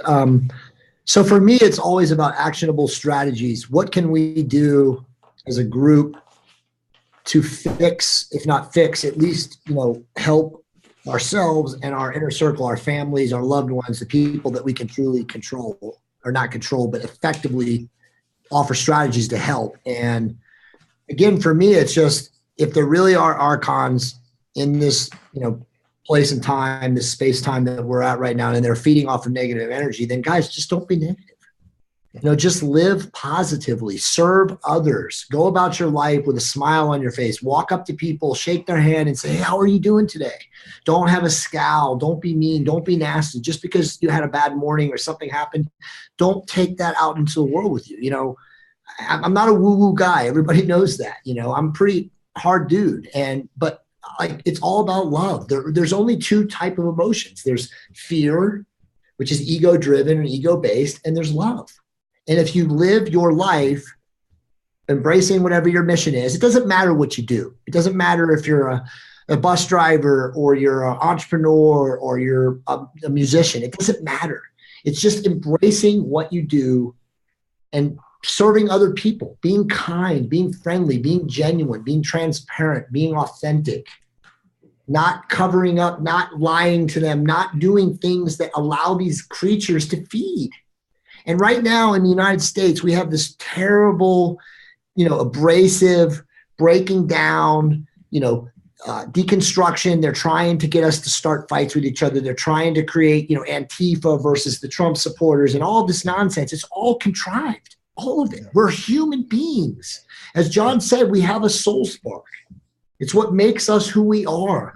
And if you don't allow the love and the peace to come out of your soul, and you get caught up into that rhetoric and that, constructed alternative narrative reality of BS, then you can't be a loving, peaceful, kind human. And you can't share what you feel and that connection to others. So at the end of the day, again, I'm not a woo-woo person, but I realize that love is the answer. You have to love your fellow man. You have to treat others with respect, and you cannot get into these hostile, angry moods where they come and feed off of you. Absolutely. And to amplify what Jay is saying, I want to leave my message with people that we are in this struggle where we have this authoritarian society that is increasing every moment. And it is with the 5G with the chip technology that is coming, with all of these things that are coming. And I wrote my latest book, The Clear Hearers, that I want people to take a look at. Just take a look at the free sample on Amazon. The Clear Hearers is about positive entities that are reaching out for you all the time, that are trying to talk to you, that are trying to help you with love, exactly what Jay said, with love, and that are trying to reach you, and how we are in a race. We are in a race because there is technology coming that duplicates what these positive entities are trying to do, and that is coming right away, and that duplicates and counterfeits what these entities do to try to reach out to you. And they're going to sound exactly the same. And if you don't train yourself spiritually to tell the difference, you're going to be in huge trouble. So that's what I wanted to leave people with tonight. Awesome. Well said. Right on. Well, thank you guys both so much. Ladies and gentlemen, pick up your copy today. The Clear Hearers, John DeSouza, also Extra Dimensionals, True Tells and Concepts of Alien Visitors, as well as the Para Investigators, 52 True Tells and Concepts of Supernaturally Gifted Investigations. John DeSouza, the real X-Man, the doppelganger of Fox Mulder, and Jay, the legend, Jay Campbell, TRT Revolution, and Decoders of Truth. Thanks, everybody. And also, I got to give a quick shout out to GetTheT.com. I've been taking this stuff called colostrum, and wow, it is off the hook amazing. People are like, Rex, are you on Adderall? No, I don't touch that stuff. I'm organic. Check it out. It's amazing, seriously. And I've also noticed, for me anyway, I don't know how it worked for you, but it's been great for my digestive tract, and the energy levels are insane. So I'm already off the hook, bouncing all over the place. So just look at me now, folks. I would recommend it. GetTheT.com. That is my shameless plug. Be excellent to each other and be the change you want to see. Dude, that was awesome, man. ISIS, that the guy was actually recruited by them. And they're not just saying it. They're showing materials. They're showing evidence, whether it's true or not ultimately, but they're showing something to say this guy was recruited by us. And so that's my first shocking question. Why in the world would the FBI announce no connection to terrorism so early, like on the second day? It's insane. So anyway, Jay. Well, thanks. First off, I want to say I'm honored that you said what you said. As a lot of people on Leak Project know, because I was on last Monday when we didn't have a lot of questions answered and it was still like very, very crazy and nebulous. I found out later that night after I spoke to Rex that one of my good friends' husband was killed. And she was actually one of the people who was shielded from death herself. Her husband shielded her. And so when you said that to me, it resonated extremely, extremely deeply inside my soul. And I'm sweating down my back right now, and I'm in an air-conditioned room, unlike Rex. So it was, you're right. And I think it stands, we have to make the statement that there are a lot of people out there who, as you guys both said, are awakening, and their levels of awareness are different. We all have different levels of awareness, but I want it to be said that, sure, this is some form of a false flag event, a psyop. There's numerous things we can describe this as, but that doesn't mean that real human beings were not killed. And I've seen this, and Rex knows this on his channel. I battled a bunch of people like an idiot on his channel on Monday night. Guys, I know the people that were killed. I know people who carried dead bodies through the streets. I have been told by more than 50 different people who were firsthand accounts who were there. This is not made up. This is wholly real. Now, again, the stories and the narratives are obviously changing. And yes, it is defined as some form of a staged attack designed to change the consciousness of us. And we're going to get to all those things. But I just want it to be said that please stop thinking that this is fake. I see people on Facebook talking about UN crisis actors, talking about no lack of blood, a lack of sirens. This is nonsense. Okay, please, let's kill this now. Many people were shot, and as of we know right now, 58 people died. Okay, that's it. This is not made up. This is not a conspiracy. This is not some story or staged, with actors being killed and no blood on the ground. This is real. So I wanted to first responders who run towards danger, who help people, police officers and others who help save lives, who run towards danger instead of away from it. And I also want to say also the heroes who shielded other people with their bodies, and took bullets, and in some cases died because they shielded others with their bodies. I mean, you can't give out enough medals. You can't ever, there's nothing you could do to ever recognize that kind of heroism. And so I wanted to give tribute to that.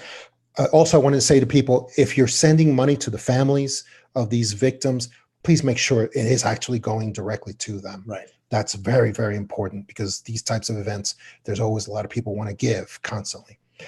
Now, on a different tip, I also want to say my congratulations to these. There's some kind of awakening going on, that's for sure, because I want to give my congratulations to these witnesses that we've seen so many of, that are standing up in front of cameras, in front of microphones, against intimidation, and saying there was more than a single shooter. There were several shooters in this case. I know what I saw. This is what I saw. And they're not letting themselves be intimidated by mainstream media or by anyone. And that's so, so important. And so I want to give my congratulations to those people too, because they're helping to lead us towards the truth of what really happened. And so that was the opening statement I wanted to say. And what I wanted to say today that is truly shocking is it's about 20 questions that I find completely shocking, because they shouldn't exist. They shouldn't exist, and yet they do. And so before I give it over to Jay, I just wanted to say the first of these shocking 20 questions that I have personally that should not exist. They're shocking because they exist. They shouldn't. The first one is, why did the FBI on the second day of this investigation announce that there was no connection to terrorism or to any terrorist groups, when it takes at least 10 days to go through a single computer and do the search strings? And this guy had two homes, so there's at least two home computers you're talking about, and probably several other devices as well. And it takes at least a week to 10 days to go through that material. And with maybe 2% of the investigation done, the FBI announces that there's no connection to terrorism. And of course, as Jay knows, we're now getting actual evidence, whether it's true or not. There's actually evidence being provided by. Ladies and gentlemen, getting ready to go live. I just have to hit a couple more buttons here before we get started. It'll be a great show. Just one moment. Cool, here we go. Breakaway civilization calls the shots. Tonight's guest is 25-year FBI investigator John DeSouza, the doppelganger of Fox Mulder, the real X-Man, as well as Jay Campbell, both legends, incredible people. Now, here's the deal, folks. Some of us just know, and those that don't know won't know because they don't want to know. You know, and I know, but not everybody is in the know. And know this, we live in fascinating times, and I know what they know. And John, being an investigator and retired FBI agent of 25 years, is certainly in the know. Jay Campbell from the Decoders of Truth and TRT Revolution is in the know. And those listening to Leak Project are in the know. Now, for those of you that aren't in the know, because you might be new, welcome to the know. Jay, John, it's an honor to have both of you on the show. How the heck are you? Oh, I'm great, Rex. Thank you so much. It's great to be here with you and Jay. Again, it's awesome. And it's good to talk about these topics that are really, really important right now for everybody. Yeah, spectacular. Happy to be here. I mean, after last Monday, as you know, that thing completely went crazy and went viral. I have people all around the world who are like, dude, I didn't know you were into like the alternative community. So it's pretty cool, man. But yeah, very excited to be here today, humbled, honored, and to be joined by John, who's very, very knowledgeable. And I just want to say, John and I spoke yesterday at length, and this show is going to be next level. Well, it's absolutely next level. And another thing that's fascinating is after these unfolding events, there's been so many people that I feel have been plugged into the matrix. Literally, I guess you could call them Agent Smith, because they're just plugged in to what thing that is fed to them in the mainstream media and these mainstream industries. Now they're like, wait a second, that doesn't make sense. And then they start to question previous events and other things. And like, that doesn't make sense either.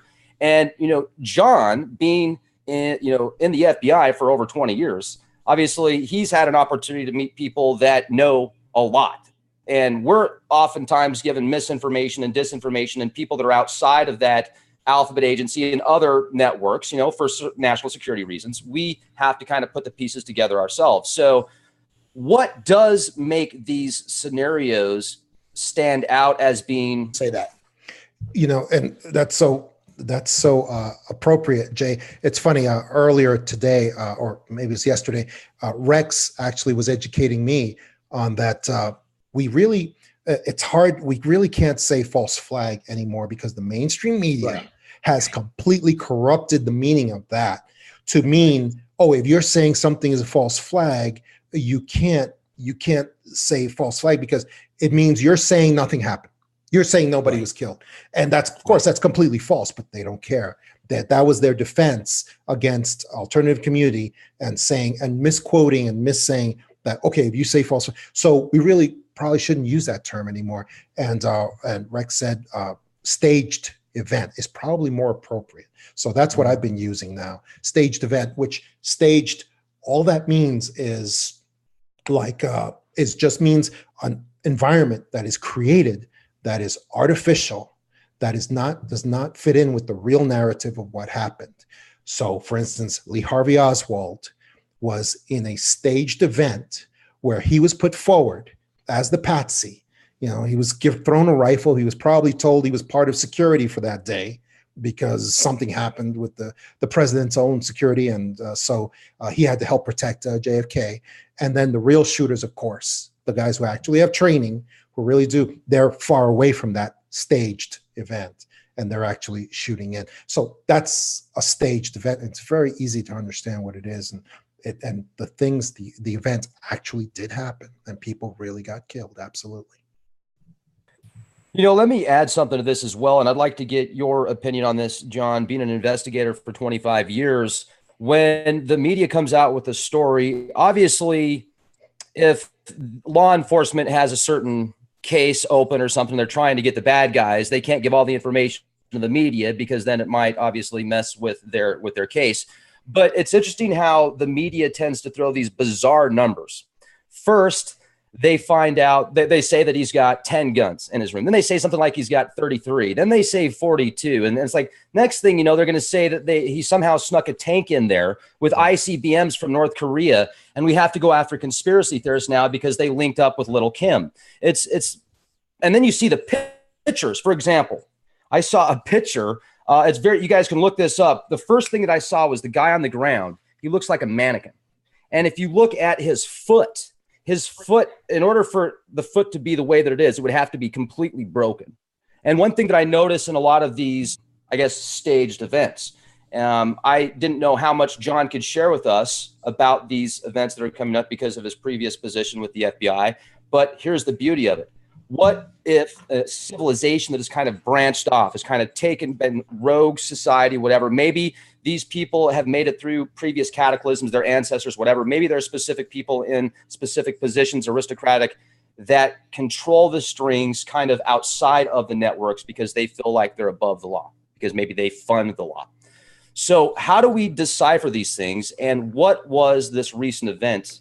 What did it really mean? And what really happened? Well, let's talk to the expert. And also Jay, I mean, his Decoders of Truth Facebook channel now has, what, you got almost 20,000, or on your page, I should say, you've got almost 20,000. We got 30,000. Boom. 30. Wow.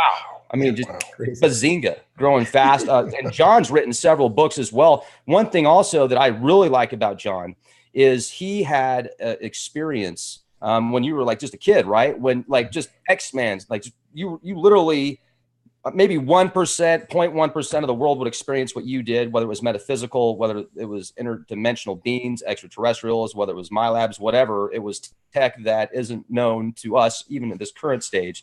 So let's get into this. What the heck is going on? I'm done rambling. No, that's good. That's good, Rex.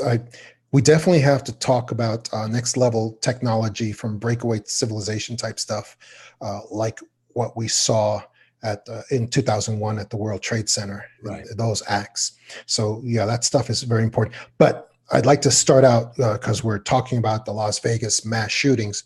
I would like to start out by just making a statement that I have complete empathy and solidarity with the victims, the people who were the victims of the mass shooting, the people who lost loved ones, who went through, who are in an event like that.